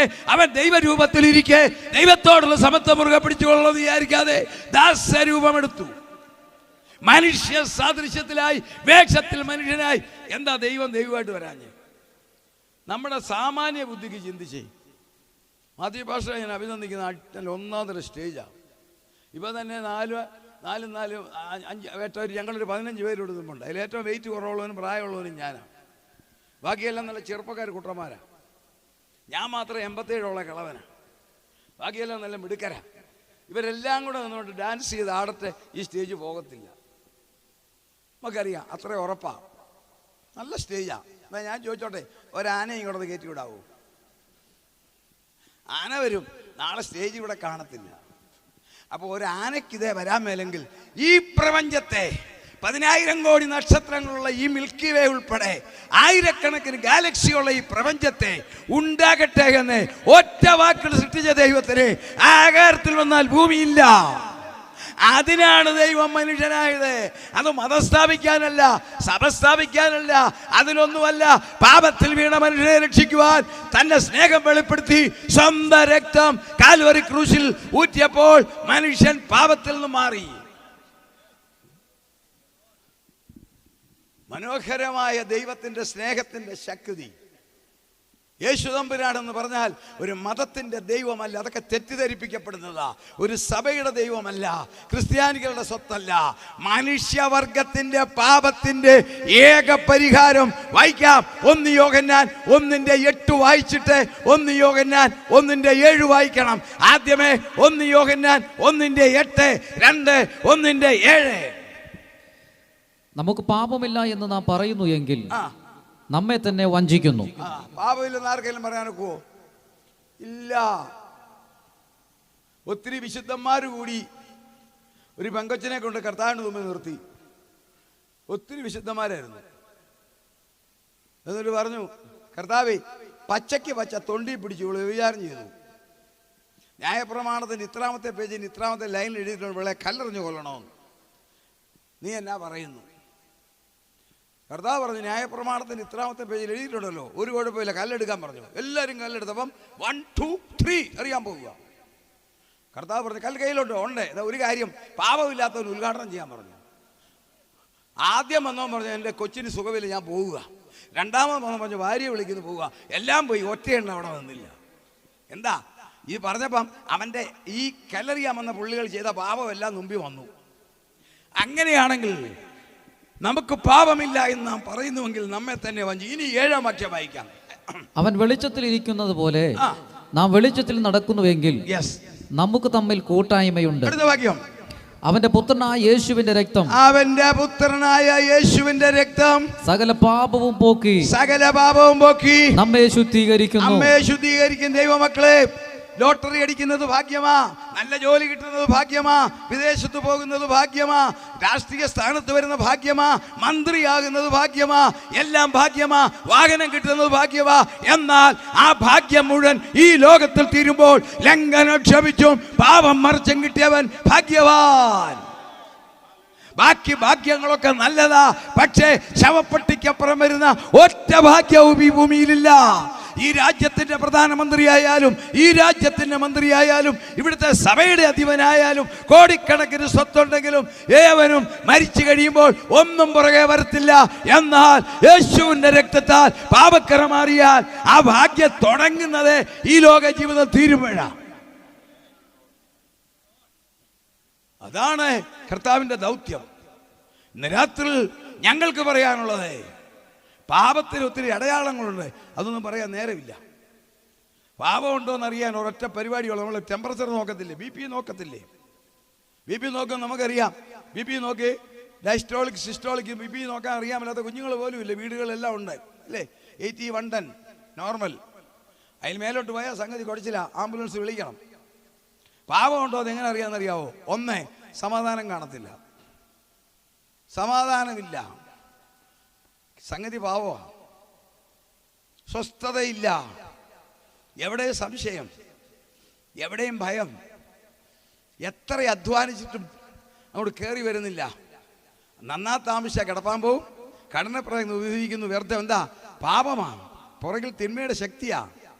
സകല എത്ര അധ്വാനിക്കുന്നു, എത്ര പണം കൈ കയറി വരുന്നില്ലേ, എല്ലാം പോകുകയല്ലേ. എന്താ സുഹൃത്തെ? പാപമാണ്. കാരണം മറ്റൊരു ശക്തി ആ വ്യക്തിയെ കൺട്രോൾ ചെയ്യുക, തിന്മയുടെ ശക്തി. എന്നാൽ ഒരുവൻ ക്രിസ്തുവിലായാൽ അവൻ പുതിയ സൃഷ്ടിയായാൽ പാപത്തിന് ഒരു ബന്ധവുമില്ല. ലോകത്തിൽ ധനം കണ്ടില്ലെന്ന് വരാക്കാം, ലോകത്തിൽ ചെറിയ വീടായിരിക്കാം, പക്ഷെ ചെറിയ ഭവനമായിരിക്കാം, സൗന്ദര്യം കുറവായിരിക്കാം, അലങ്കാരം കുറവായിരിക്കാം, പക്ഷെ അവനൊരു വലിയ ഭാഗ്യമുണ്ട്. എന്നറിയാവോ? അവൻ്റെ ഏറ്റവും വലിയ ഭാഗ്യമാണ് എൻ്റെ സന്തോഷം. ഫിലിപ്പിയ ലേഖനം 3-ാം അധ്യായം 20-ാം വാക്യമാണ്, യേശുവിൻ്റെ രക്തത്താൽ പാപക്കറ ലഭിച്ചവർക്കുള്ള പരമഭാഗ്യം ഇവിടുത്തേതല്ല, ഇതെല്ലാം ഒരു ടോക്കണാ. വായിക്കാം, ഫിലിപ്പിയർ 3:20. നമ്മുടെ പൗരത്വമോ സ്വർഗത്തിലാകുന്നു. മതി, നമ്മുടെ പൗരത്വമോ സ്വർഗത്തിൽ. എന്താണ് അതിന്റെ ആ വാക്കിന്റെ അർത്ഥം? ഇവിടെ ഇരിക്കുന്ന എൻ്റെ പ്രേക്ഷകരെ, നിങ്ങൾക്കും എനിക്കും എല്ലാം ഇന്ത്യൻ പൗരത്വമുണ്ട്. നമ്മൾ ഇന്ത്യൻ പൗരന്മാരാ. എൻ്റെ പാസ്പോർട്ട് ഇന്ത്യൻ പാസ്പോർട്ടാ. ഞാൻ ഇന്ത്യക്കാരനാ, നിങ്ങളും ഇന്ത്യക്കാരാ. നമുക്കിവിടെ വോട്ടവകാശമുണ്ട്, നമുക്കിവിടെ ബാങ്കിൽ അക്കൗണ്ട് ഉണ്ട്, പഞ്ചായത്തിലോ മുനിസിപ്പാലിറ്റിയിലോ നമ്മുടെ പേരുണ്ട്, നമ്മുടെ വീട് നമ്മുടെ പേരിൽ ആധാരം ഇല്ലേ? ഇതൊക്കെ സത്യമല്ലേ? നമ്മൾ കര ഉടയ്ക്കുന്നത് നമ്മുടെ പേരില്ല, ബാങ്കിൽ കിടക്കുന്ന മുഴുവൻ നമ്മുടെ പേരില്ല, വേറെ ഒരുത്തരും എടുക്കത്തില്ല, ഒരു കുഴപ്പമില്ല. അപ്പം പൗരത്വം, ഇന്ത്യൻ പൗരന്മാർ വളരെ നല്ലത്. പക്ഷെ ഒന്ന് ഞാൻ പറയട്ടെ, ആർക്കാ പൗരത്വം? തോമസ് മാമനല്ല പൗരത്വം. എൻ്റെ ശരീരത്തിനേ ഉള്ളൂ പൗരത്വം, എൻ്റെ ആത്മാവിന് പൗരത്വം ഇവിടെ ഇല്ല. തെളിവന്ന, ഞാൻ മരിച്ചു കഴിയുമ്പം എല്ലായിടത്തെയും പേര് കിട്ടും. പഞ്ചായത്തിൽ നിന്ന് ആദ്യം പേരെടുത്ത് ദൂരക്കളയും, വോട്ടേഴ്സ് ലിസ്റ്റിൽ എടുത്ത് ദൂരക്കളയും. ശരിയാണോ? ബാങ്കിൽ കാശ് ഇടപെടെ പോക്ക എടുക്കാനൊക്കത്തില്ല. മരിച്ചു കഴിഞ്ഞാൽ പോയി, നോമിനിയില്ലെങ്കിൽ വോട്ടേഴ്സ് ലിസ്റ്റിൽ നിന്ന് പേര് വെട്ടും, പഞ്ചായത്തിൽ നിന്ന് പേര് വെട്ടും, സഭയിൽ നിന്ന് പേര് വെട്ടും, ജോലി സ്ഥലത്ത് നിന്ന് പേര് വെട്ടും. ആർക്കാ? അപ്പൊ പൗരത്വം ഈ ശരീരത്തിന് മാത്രമേ ഉള്ളൂ. എന്നാൽ ഒരുവൻ ക്രിസ്തുവിലായാൽ അവൻ ആരാന്നറിയാമോ? അവന് സ്വർഗത്തിൽ പൗരത്വം. മരിക്കുന്നതാരും മരിക്കും, എപ്പോഴും മരിക്കും. എനിക്ക് കഴിഞ്ഞ ആഴ്ചയിൽ ഒരു ഡോക്ടർ മരിച്ചു. എനിക്ക് അഭിമാനമുണ്ട്, ഞങ്ങളുടെ കുടുംബക്കാരനാണ്. നിങ്ങളൊക്കെ പേപ്പർ വായിച്ചു കാണും, ഞങ്ങളുടെ ഫാമിലിയാ. KM ചെറിയാൻ 10,000-കണക്കിന് ആളുകളുടെ ഹൃദ്രോഗം ഓപ്പറേറ്റ് ചെയ്ത് ദൂരക്കളഞ്ഞവൻ. പന്തമ്മാടം ആടുന്നത് പോലെ ഹാർട്ട് മാറ്റിവെച്ച പുള്ളിയാ. മദ്രാസ്, ചെന്നൈയിലായിരുന്നു അദ്ദേഹത്തിൻ്റെ ആസ്ഥാനം. അദ്ദേഹത്തിൻ്റെ ഫാമിലി പേരിൽ ഞാൻ ഒരു ചെങ്ങന്നൂർ ഹോസ്പിറ്റലുണ്ട്. ഇത് പത്മശ്രീ കിട്ടിയ ആളാ. എന്തിനാ? കാർഡിയാക് സ്പെഷ്യലിസ്റ്റ്, ഹൃദയ വിദഗ്ധൻ, ഹൃദ്രോഗ വിദഗ്ധൻ. കുഞ്ഞുങ്ങൾ പന്ത് കളിക്കുന്ന പോലെ മനുഷ്യ ഹൃദയം കൈയാളിയവനാ. പക്ഷെ കഴിഞ്ഞ ആഴ്ചയിൽ ബാംഗ്ലൂർ ഒരു കല്യാണത്തിന് പോയി, കുഴഞ്ഞു വീണ ആൾ പോയി. ഞങ്ങളുടെ കുടുംബക്കാരനാ. കഴിഞ്ഞ ഞായറാഴ്ചയായിരുന്നു ഫ്യൂണറൽ ചെന്നൈയിൽ. ഹൃദയം കയ്യാളിയ പുള്ളിയും ഈ ലോകം വിട്ട് കടന്നു പോകും. എല്ലാവരുടെയും ആയുസ് നമുക്കറിയാം. എന്നാൽ ആത്മീയനൊരു കാര്യമുണ്ട്, ശരീരം വിട്ടാലും അന്നേരം ആ ശരിക്കുള്ള പൗരത്വം കിട്ടുന്നത്. നമ്മുടെ പൗരത്വമോ സ്വർഗത്തിലാകുന്നു. അതിന്റെ തെളിവെന്താ? അതിനൊരു തെളിവ് കയ്യിലുണ്ട്. ഞാൻ ഇന്ത്യക്കാരനെന്നുള്ളവേ, എൻ്റെ ഇന്ത്യൻ പാസ്പോർട്ട് ഉണ്ട്, എൻ്റെ ആധാർ കാർഡ് എൻ്റെ കയ്യിലുണ്ട്, ഞാൻ ഇന്ത്യക്കാരനാ. സ്വർഗത്തിൽ പൗരത്വമുണ്ടെങ്കിൽ അതിൻ്റെ ആധാർ കാർഡുണ്ട്. സ്വർഗത്തിലെ ശക്തി പകർന്നിരിക്കും. ഇവിടെ പാടുന്നത്, പ്രവർത്തിക്കുന്നത്, പ്രസംഗിക്കുന്നത്, ആരാധിക്കുന്ന ശക്തി സ്വർഗത്തിലേതാണ്. അത് സ്വർഗീയ പൗരന്മാർക്ക് മാത്രം, വേറെ ആർക്കും ആ ശക്തിയില്ല. ആ ശക്തിയിലാണ് നമ്മൾ ജീവിക്കുന്നത്. അതാണ് പറയുന്നത്, എന്നെ ശക്തനാക്കുന്നവൻ മുഖാന്തരം. അറിയാവുന്നവർക്കത് പറയാം, എനിക്ക് സകലത്തിലും മതി. ഫിലിപ്പിയർ 4:13. ആ ശക്തിയുള്ളവർ, സ്വർഗത്തിൽ പൗരത്വമുള്ളവർ ഇവിടെ ഇരിക്കുമ്പോൾ ഇവന് കയറി വരാൻ ഒക്കത്തില്ല. കാരണം അവൻ നോക്കിക്കേ, ഈ ലോകത്തിൽ ആറ്റം ശക്തികൾ, ലോകത്തിലെ ധനവാന്മാരുടെ ശക്തി, ലോകത്തിൻ്റെ പോലീസായ അമേരിക്കയുടെ ശക്തി, വിപ്ലവത്തിൻ്റെ നാടായ റഷ്യയുടെയും ചൈനയുടെയും ശക്തി, ഓയിലിൻ്റെ നാടായ ഗൾഫുകാരൻ്റെ ശക്തി, സംസ്കാരത്തിൻ്റെ ലോകത്തിലെ ഏറ്റവും നല്ല സംസ്കാരമുള്ള ഇന്ത്യയുടെ ശക്തി, ഈ ശക്തികൾ, ശാസ്ത്രീയ ശക്തികൾ, രാഷ്ട്രീയ ശക്തികൾ, ഈ ശക്തികളൊന്നും കളിക്കാൻ ചെല്ലാത്തൊരു സ്ഥലമാണ് സാത്താൻ്റെ ശക്തി. അങ്ങോട്ട് ഈ കളി ഒന്നും നടക്കത്തില്ല. അവൻ ശക്തനാണ്. പക്ഷെ അവനെ പേടിയുള്ള ഒരൊറ്റ സ്ഥലമേ ഉള്ളൂ. അത് ആറ്റം ബോംബല്ല, അത് ചൈനക്കാരനെയല്ല, അവൻ ജപ്പാക്കാരനെയല്ല. അവന് പേടിയുള്ളത് സ്വർഗത്തിലെ ശക്തിയുള്ളവരെയാണ്. അതുകൊണ്ടാണ് യാക്കോസ്ലീഹ പറയുന്നത്, പിശാചിനെ കണ്ട് ഓടലാന്നല്ല, പിശാചിനോട് എതിർത്തു നിൽപ്പീൻ, എങ്കിൽ അവൻ നിങ്ങളെ വിട്ടേച്ച് ഓടിപ്പോകും. അവന് നമ്മളെ ആ പേടി അറിയാവോ? കാരണം എന്നിലും നിങ്ങളിലും വ്യാപരിക്കുന്ന ശക്തി സർവശക്തനായ നിത്യനായ ദൈവത്തിൻ്റെ ചൈതന്യമാണ്. അതുകൊണ്ട് ആ ശക്തി ഇവിടെ ഉള്ളപ്പോൾ അവന് വരാൻ സാധിക്കത്തില്ല. 2 തെസ്സലോനിയർ 2:7 പറയുന്നുണ്ട്, നമ്മൾ എടുക്കണ്ട. അധർമ്മത്തിന്റെ മർമ്മം വ്യാപരിക്കുന്നു, തടസ്സപ്പെടുത്തുന്നവൻ വഴിയിൽ നിന്ന് മാറിപ്പോകും, അപ്പോൾ അധർമ്മം. അപ്പോൾ സ്വർഗത്തിൽ ടൈമായി. എന്തിനാ? തൻ്റെ മക്കളെ ചേർക്കാൻ. അത് ഞാൻ ഒടുവിൽ ഫോട്ടോഗ്രാഫ് സഹിതം ഉദാഹരണത്തിനാ കൊണ്ടുവന്നതിനോട് ഞാൻ സാധാരണ കൊണ്ടുപോകുന്നല്ല, ഇന്ന് എനിക്ക് ഓർമ്മ വന്നത് എടുക്കണമെന്ന്. കയ്യിലുണ്ട്, ഒടുവിൽ കാണിക്കാം. എങ്ങനെയായി പോയി കഴിഞ്ഞത്തെ ലോകം എന്നതാണ്.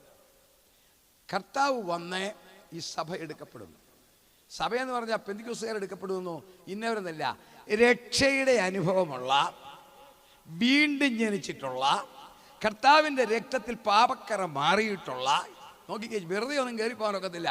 പാരമ്പര്യമോ കുടുംബമഹിമയോ പറഞ്ഞാലൊന്നും സ്വർഗത്തിൽ പോകാൻ ഒക്കത്തില്ല. അങ്ങനെ പറയാനായിരുന്നെങ്കിൽ നമ്പർ 1 ഞാനാ. എനിക്കറിയാം, ഒരു പണിയും നടക്കത്തില്ല. സ്തോത്രം. സ്വർഗത്തിൽ പോകാൻ ഈ പണിയൊന്നും നടക്കത്തില്ല. കർത്താവ് തന്നെ പറഞ്ഞു, വീണ്ടും ജനിച്ചില്ല നീ കുഞ്ഞെ വരത്തില്ല. വീണ്ടും ജനിക്കണം, അവന്റെ കൽപ്പന അനുസരിക്കണം, വിശുദ്ധിയിൽ ജീവിക്കണം, ആത്മാവിൽ ആരാധിക്കണം, പാപത്തോട് പോരാടണം, കർത്താവിന് വേണ്ടി കാത്തിരിക്കണം, കർത്താവിന് വേണ്ടി പ്രവർത്തിക്കണം. അങ്ങനെയുള്ളവരെ ചേർക്കുവാൻ, അതാണ് തനിക്കായി കാത്തിരിക്കുന്നവരുടെ രക്ഷയ്ക്കായി അവൻ പാപം കൂടാതെ വരും. നിങ്ങളെല്ലാവരും ഈ കർത്താവിൻ്റെ ദാസന്മാരിവിടേക്ക് എന്നെ വിളിച്ചവരല്ല എന്നെ നോക്കിയിരിക്കുക. ഞാൻ പറഞ്ഞു ഞാൻ 7:15 വരുമോ. ഞാൻ ഫോണിൽ ഇവരെല്ലാം മാറി മാറി വിളിച്ചു, ഒരു രക്ഷയില്ല. എന്നാ ഇവർ പാട്ടിനകത്താ. ഞാൻ ഇങ്ങ് വന്നു, വണ്ടി ഇങ്ങോട്ട് ഇറങ്ങിയപ്പോൾ അവർക്ക് മനസ്സിലായി ഞാനാ. കാരണം അവർ കാത്തിരുന്നു എനിക്ക് വേണ്ടി. ഞാൻ 7:15 വരുമെന്ന് പറഞ്ഞു, 7:15 വന്നു. ഇതുപോലെ കാത്തിരിക്കുന്ന ഒരു കൂട്ടരുണ്ട്. ഏതാ? കർത്താവ് വരാൻ. കർത്താവ് വരാൻ കാത്തിരിക്കുന്നവർ മാത്രം മലങ്കത്തെ കരയൊന്ന് ഉയർത്തിക്കേ. എനിക്ക് ഒത്തിരി വിശദീകരിക്കാനൊക്കെ സമയമില്ല. ഒരു കാര്യം എനിക്ക് സന്തോഷമുണ്ട്, ഞാൻ അത് വിശദീകരിക്കത്തില്ല, ഞാൻ പറഞ്ഞു വിടത്തേ ഉള്ളൂ. ഞാൻ ഏത് രാജ്യത്ത് ഏതോടെ പ്രസംഗിക്കാൻ പോയാലും ഇതുപോലെ ചെയ്തിട്ട് എൻ്റെ കൂടെ ഇരിക്കുന്ന ദൈവദാസന്മാരുടെയും ഇവിടെ അധികം ഒന്നും കാണാൻ മേല, ഈ ഫ്രണ്ടിൽ പകുതി കാണാം. ഇത്രയും എൻ്റെ പ്രേക്ഷകരുടെ മുഖത്തോക്ക് ഞാനൊന്ന് നോക്കും. എന്തിനാണെന്നറിയാവോ? നിങ്ങളുടെ പ്രായം ഒന്ന് കണക്ക് കൂട്ടാനാണ്. കല്യാണാലോചനയൊന്നും എല്ലാ പണിയൊന്നും എനിക്കില്ല. എന്തെല്ലാം അഡ്ജസ്റ്റ്മെൻറ്റ് എവിടെല്ലാം ചെയ്താലും ഒരു കുഴപ്പമില്ല. അല്പം മനഃശാസ്ത്രവും കണ്ണിൻ്റെ അടിയും കവിളും തമ്പുരാൻ തന്ന പല്ല്, ആ 2 നില കയറി മേടിച്ച പല്ലല്ല, തമ്പുരാൻ തന്ന പല്ലും കണ്ട പ്രായം അറിയാം. നിങ്ങളെ എല്ലാം കണ്ടിട്ട് എനിക്ക് വളരെ സന്തോഷം. എന്നാ അറിയോ? ഇതിനകത്തിരിക്കുന്ന ഒറ്റ എണ്ണത്തിനും പെട്ടി വേണ്ട, വചനപ്രകാരം ജീവിച്ചാൽ. സ്വാഭാവിക മരണം ആർക്കും എപ്പോഴും സംഭവിക്കാം. എന്നാൽ വചനം പറയുന്നു, ലോകത്തിലെ രാഷ്ട്രീയ സംഭവം പറയുന്നു, ഇസ്രായേൽ വിളിച്ചു പറയുന്നു, ഈ തലമുറയിൽ എൻ്റെ കർത്താവ് ആകാശങ്ങളിൽ വരും, തേജസ്സിൽ വരും, ഞാനും നിങ്ങൾ രൂപാന്തരപ്പെടും. ആ രൂപാന്തരത്തെ കുറിച്ച് പറയാൻ സമയമില്ലാത്തതുകൊണ്ട് ഞാൻ എടുക്കുന്നില്ല. ഞാനും നിങ്ങളും രൂപാന്തരപ്പെടാൻ പോകുക. അതിനുള്ള സമയമായി. നോക്കിക്കേ, അത് കഴിയുമ്പോൾ മാറിക്കഴിയുമ്പോൾ മറ്റേ പുള്ളിയും വരും. ഇവിടെ നമുക്ക് എവിടെ ഭക്ഷണം ഉണ്ടെന്ന് വിചാരിച്ചു? നിങ്ങൾക്ക് എല്ലാവർക്കും ഇവിടെ ഭക്ഷണം ഉണ്ടെന്ന് സങ്കല്പിച്ചു. വൈകുന്നേരം ഭക്ഷണം കഴിച്ചു, അതിൻ്റെ വേസ്റ്റ് നമ്മൾ വിട്ടേച്ച് പോയി. അവിടെ ഇട്ടെന്ന് വിചാരിച്ചു, നമ്മളെല്ലാം പോയി. നമ്മളെല്ലാം മാറിക്കഴിഞ്ഞ് ഒരു കൂട്ടരിങ്ങി വരും.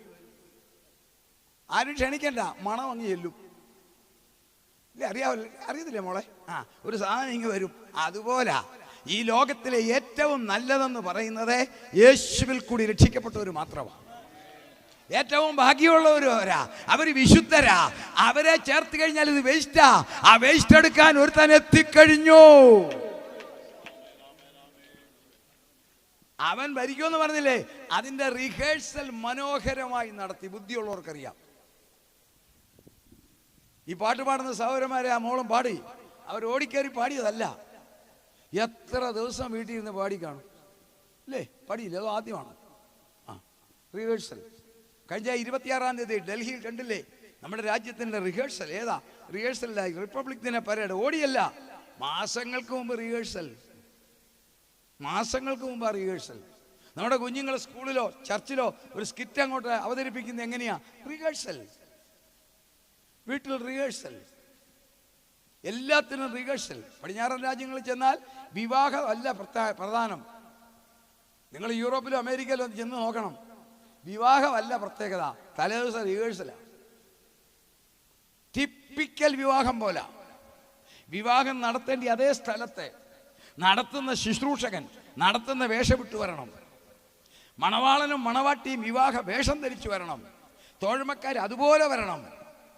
ആ വിവാഹത്തിന് എങ്ങനെ മാർച്ച് ചെയ്യുന്നോ അതുപോലെ ചെയ്യണം. വിവാഹത്തിന് കൊടുക്കുന്ന അതേ സ്റ്റാൻഡേർഡ് ഭക്ഷണവും കൊടുക്കും. അപ്പൊ കല്യാണത്തിന് 2 റിഹേഴ്സലിനൊന്ന്, കല്യാണത്തിനൊന്ന്. റിഹേഴ്സൽ നോക്കിക്കേ. എതിർ ക്രിസ്തു വെളിപ്പെടാൻ പോകുന്നു. എന്താ? ഒന്നുകൂടെ വായിച്ചേ. വെളിപ്പാട് 13:7. അതാണ് റിഹേഴ്സൽ.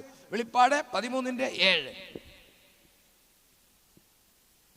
വിശുദ്ധന്മാരോട് യുദ്ധം ചെയ്ത് അവരെ ജയിപ്പാനും അതിനധികാരം ലഭിച്ചു. അടുത്ത വാക്യം. സകല ഗോത്രത്തിന്മേലും വംശത്തിന്മേലും. ആ വാക്ക് നിങ്ങൾ ശ്രദ്ധിക്കണം. സകല ഗോത്രത്തിന്മേലും വംശത്തിന്മേലും ഭാഷമേലും ജാതിമേലും അധികാരവും ലഭിച്ചു. നോക്കിക്കേ, സകല ലോകത്തിലെ സകല ഗോത്രത്തിന്റെ മേൽ അവൻ അധികാരം.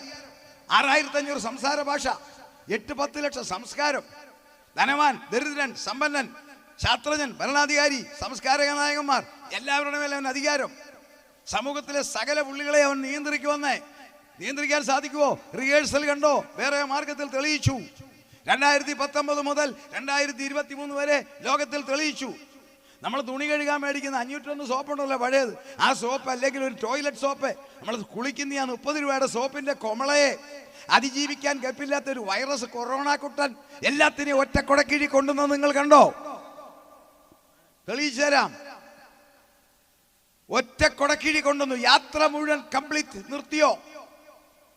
റോഡിൽ കൂടിയുള്ള കാൽനട യാത്ര പോലും തീർന്നോ? വേൾഡ് ഹെൽത്ത് ഓർഗനൈസേഷന്റെ ആ പ്രോട്ടോകോൾ അനുസരിച്ചാണ് ചെയ്തത്. ലോകാരോഗ്യ സംഘടന പറഞ്ഞു ഇത് പരക്കുന്നതാ, ശ്രദ്ധിക്കാൻ പറഞ്ഞു. റോഡിൽ കൂടെ ആൾ പോകുന്നില്ലേ? എയർപോർട്ടുകൾ ശൂന്യമായോ? 2200 ഫ്ലൈറ്റ് പൊങ്ങുന്ന അറ്റ്ലാന്റയിലെ ജോർജിയയിലെ ജാക്സൺ ഇന്റർനാഷണൽ എയർപോർട്ട് മുതൽ ചെറിയ എയർപോർട്ടുള്ള നമ്മുടെ ഇന്ത്യയിലെ ജമ്മുവിലെ വരെ ശൂന്യം. റെയിൽവേ പാളത്തിൽ കൂടെ അനക്കമില്ല. പൊതുലോകത്തിൽ കൂടി ഒരു സൈക്കിൾ യാത്രക്കാരനുണ്ടായോ? യാത്ര നിർത്തിയോ? ഒരുവൻ കൺട്രോൾ ചെയ്യുവോ? ഒരു കൊറോണയുടെ പേരിൽ കൺട്രോൾ ചെയ്ത് കണ്ടോ? യാത്ര മുഴുവൻ നിന്നോ? തീർന്നില്ല. ആഘോഷങ്ങൾ മുഴുവൻ നിന്നോ? ഗെറ്റ് ടുഗദർ മുഴുവൻ നിന്നോ? ഒന്നിച്ചു കൂടുന്ന പരിപാടി നിർത്തിയില്ലേ? സകല മതങ്ങളുടെയും സെലിബ്രേഷൻസ് ആഘോഷങ്ങൾ നിന്നോ? വിവാഹ ആഘോഷം നിന്നോ? അനുഭവിച്ചവരല്ലേ നിങ്ങൾ ഞാനും. 1500 പേർ പങ്കെടുത്ത വിവാഹ ശുശ്രൂഷ ഞാൻ ആശീർവദിച്ചിട്ടുണ്ടേ. അതേ സ്ഥലത്ത് 30 പേര് വന്നു ഒരു കല്യാണത്തിന്. 31ാമത് വന്നപ്പം എന്നോട് പറഞ്ഞ പോലീസുകാരനെന്ന് പറയാൻ കയറ്റിവിടാൻ. വിവാഹങ്ങൾ ഒതുങ്ങിയോ? നിങ്ങൾ ഞാനും അതിന്റെ ഭാഗമായില്ലേ? ഈ ലോകത്തിൽ ജീവിച്ചപ്പം തീർന്നോ? അതിഥികൾ ആരേലും വീട്ടിൽ വന്നോ? നമ്മൾ ആരുടെയും വീട്ടിൽ പോയോ? ആരേലും മരുന്നെന്ന് പറഞ്ഞാൽ ദേഷ്യം വന്നില്ലേ? വരാൻ കണ്ട നേരം. ശരിയാണോ? അളിയനെ ഇത് വന്നപ്പം വരാന്ത ചോറ് കൊണ്ട് കൊടുത്ത് ചോടിപ്പോയില്ലേ? പറ, നിങ്ങൾ പറ, സംഭവിച്ചോ? സകല കടകളും അടച്ചോ? എന്തോ ഒരു ഭീതി വന്നില്ലേ അമ്മാമേ? അന്ന് മേടിച്ച ചെറുപയർ ഇപ്പോഴും ഇരിപ്പില്ലേ? സംഗതി സത്യമാണോ ഞാൻ ഈ പറയുന്നത്? അല്ലെങ്കിൽ നിങ്ങൾ പറയണം. ഇതുകൊണ്ടൊന്നും ആയില്ല. പുറമേ കേട്ടാ മനോഹരം. അവന്റെ ശരിക്കുള്ള കോള് വന്നു. വേല എവിടാ? Work on home. ഓ, എന്നാ സന്തോഷമല്ലേ കേൾക്കാൻ. എവിടെയാ? Work on home. വീട്ടിൽ ഇരുന്ന് ജോലി ചെയ്യുക. പക്ഷേങ്കിലേ ലോകത്തിലെ സകല രാജ്യത്തിലൂടെ നിയമമുണ്ട്. ഒരാൾക്ക് 8 മണിക്കൂറേ ജോലി ചെയ്യാവുള്ളത്. വർക്ക് ഓൺ ഹോം എപ്പോഴാണെന്നറിയാവോ? രാവിലെ 6 മണിക്ക് തുടങ്ങും. കേട്ടോണം. വൈകിട്ട് 8 മണി വരെ. മണിക്കൂർ എത്രയായി? ഓർട്ടയുണ്ടോ? ഇല്ല. ഒരേ ഇരിപ്പേ. അവൻ്റെ ബുദ്ധി മുഴുവൻ ഊറ്റിയെടുത്തു. അവന് ഭാര്യയും കാണില്ല, അവൾക്ക് ഭർത്താവിനെയും കാണില്ല, മക്കളെയും കാണില്ല. ശരിയാണോ? വർക്ക് ഓൺ ഹോംകാരെ ഒന്ന് ചോദിച്ചു നോക്കിക്കേ. ഞാൻ പച്ച പരമാർത്ഥം തുറന്നു പറയുക നിങ്ങളുടെ മുമ്പിൽ. എൻ്റെ മകൾ ചിക്കാഗോയിലുണ്ട്. ഞാൻ അന്ന് അവിടെ മേളത്തെ ഹോമിൽ. അവൾ മുറി വേല ജോലി. ഞാനും ഭാര്യയും താഴെ. അവൾ 7 മണിക്ക് കയറും ജോലിക്ക്. 8:30 ആകുമ്പോഴാണ് ഞങ്ങളുടെ ബ്രേക്ക്ഫാസ്റ്റ്. എവളൊന്നും കഴിച്ചിട്ടില്ല. ഞാനും അപ്പനും അമ്മയല്ലേ. അവൾക്ക് കൊണ്ട് കൊടുക്കുന്ന ഞാനാ. ഏതാ മേളത്തെ നിലയിൽ കയറണം. അതിന് ഭാര്യയ്ക്ക് പറ്റത്തില്ല. ഞാൻ കൊണ്ട് രാവിലത്തെ റൊട്ടിയും ഒട്ടയും കൊണ്ട് കൊടുക്കും. ഉണ്ടോ എന്നോ ഇവളിങ്ങനെ ലോകരാജ്യങ്ങളുമായിട്ട് ഇങ്ങനെ കണക്റ്റഡാ. ലോകത്തിലെ അവളുടെ ജോലിയാ. 10-30 രാജ്യങ്ങളുമായിട്ട് സംഭാഷണങ്ങൾ കാര്യങ്ങൾ നടത്തണം. മുട്ടുസൂചി താഴെ വീണാനൊക്കത്തില്ല. ഞാൻ പതുക്കെ കൊണ്ട് കൊടുത്തു വെച്ചപ്പോൾ അതുപോലെ ഇങ്ങ് വരും. 12 മണിയാകുമ്പോൾ ഞങ്ങൾ ചോറുണ്ണാൻ ചെല്ലും. ഇവൾ അന്നേരം അതേ ഇരിപ്പാ. അന്നേരം ഞാൻ രാവിലത്തെ പ്ലേറ്റ് എടുത്ത് മാറ്റിയിട്ട് ഉച്ചക്കത്തെ ചോറ് കൊണ്ട് കൊടുക്കും. നടന്ന സംഭവമാ. വൈകിട്ട് 8 മണിയാകുമ്പോൾ പിന്നെ ഞാൻ സഹി കേട്ട് പറയും, അടവെണ്ണേ നിന്റെ സൂത്രം എന്ന് പറയും. ശരീരവും മനസ്സും ഒരുപോലെ തകർത്തെന്നറിയാവോ? അവൻ ഭരിക്കാൻ വരുമ്പോൾ സകലത്തെ 8 മണിക്കൂറൊക്കെ അങ്ങോട്ട് കളഞ്ഞിട്ട് അവൻ പറയുന്നത് വരെ അധ്വാനിപ്പിക്കാൻ സാധിക്കുമെന്ന് തെളിയിക്കുന്നതാണ് വർക്ക് ഓൺ ഹോം. നോക്കിക്കേ, ലോക ചരിത്രത്തിൽ ഇന്ന് വരെ ഉണ്ടാകാത്തൊരു സംഭവം. ഒരൊറ്റ മതത്തിന് ദൈവത്തെ ആരാധിക്കാൻ സാധിച്ചോ? ക്രൈസ്തവ മതം മാത്രമല്ല, സകല ആരാധനാലയങ്ങളും അടച്ചു പൂട്ടിയോ? നിങ്ങൾ വളരെ ഗൗരവത്തിൽ കാണണം. സ്നേഹങ്ങൾ മാറിയോ? അയ്യോ, ഭർത്താവിന്റെ ശവം ഒന്ന് കാണാൻ അനുവദിക്കാതല്ലേ കൊണ്ടിട്ടത്? ഭാര്യ മരിച്ചിട്ട് ഒരു നോക്ക് കാണാൻ അനുവദിച്ചോ? ബന്ധങ്ങൾ മുറിച്ചത് കണ്ടോ? പണം കയ്യിലുണ്ട്. മകൻ ദുബൈയിൽ, അമ്മ കേരളത്തിൽ. മരിക്കാൻ ഇഷ്ടം പോലെ പണം. അമ്മ മരിച്ചു, വരാൻ ഫ്ലൈറ്റ് ഇല്ല. തീർന്നോ? ഇതൊക്കെ സത്യമാണോ ഞാൻ ഈ പറയുന്നത്? പ്രിയപ്പെട്ടവനെ, പ്രിയപ്പെട്ടവളുടെ ശവശരീരം നീല പ്ലാസ്റ്റിക് സിപ്പിട്ടിട്ട് കൊണ്ട് കത്തിച്ച് കരിച്ചു കളഞ്ഞപ്പോൾ ദുഃഖത്തോടെ നിന്നവർ ഇന്നും ജീവിക്കുന്നില്ലേ? ഒരു വൈറസ് ലോകത്തിലെ ആളുകളെ മുഴുവൻ ഇങ്ങനെ നിയന്ത്രിക്കാമെങ്കിൽ പരിശുദ്ധാത്മാവ് മാറുന്ന കാലം, വിശുദ്ധന്മാർ മാറുന്ന കാലം, ലോകത്തെ മുഴുവൻ അവൻ പിടിയിൽ ഒതുക്കും. മ്ലേച്ഛതയുടെ ചിറയിൽ ശൂന്യമാക്കുന്നവൻ വരും. ആർക്കും ആരെയും വിവാഹം കഴിക്കാം. അതിന്റെ അടയാളമായി പത്രത്തിൽ കാണുന്ന പീഡിപ്പിച്ചെന്നത്. അവൻ വരാൻ പോകുകയാണ്. ഈ തലമുറയിൽ അവന്റെ വരവാ. ഒത്തിരി തെളിവുകളുണ്ട്. ഒന്നാമത്തെ തെളിവായി യുണൈറ്റഡ് നേഷൻസ് പറയുന്നു അടുത്ത തലമുറയ്ക്ക് ഒരു സമ്മാനം. ഇനിയും ബൈബിളിലെ തെളിവാ. നിങ്ങൾക്ക് ശവപ്പെട്ടി വേണ്ടെന്ന് ഞാൻ പറഞ്ഞതിന്റെ കാര്യം വേഗം ചിന്തിക്കും. ഇസ്രായേലിനെ കുറിച്ച് ചിന്തിക്കാൻ അധികം നേരമില്ല, അതുകൊണ്ട് എടുക്കുകയാണ്. ആ ഒരു കാര്യം എടുത്തിട്ട് സമയമുണ്ട് നമുക്ക് ബാക്കി കാര്യങ്ങൾ ചിന്തിക്കാം. മത്തായിയുടെ സുവിശേഷം 24-ാം അധ്യായം 1-ാം വാക്യം വായിക്കാം. മത്തായിയുടെ എപ്പോൾ കർത്താവ് വരും? ഒരു മനുഷ്യർക്ക് പറയാനൊക്കത്തില്ല. അതും പറഞ്ഞേക്കാം, ഇത്രാം ആണ്ട് ഇത്രാം മാസം കർത്താവ് വരും എന്ന് പറഞ്ഞാൽ അവൻ വ്യാജനാണ്. കാരണം പിതാവ് തന്റെ അധികാരത്തിൽ വെച്ചിരിക്കുന്ന സമയം പുത്രന് പോലും അറിയാൻ മേല.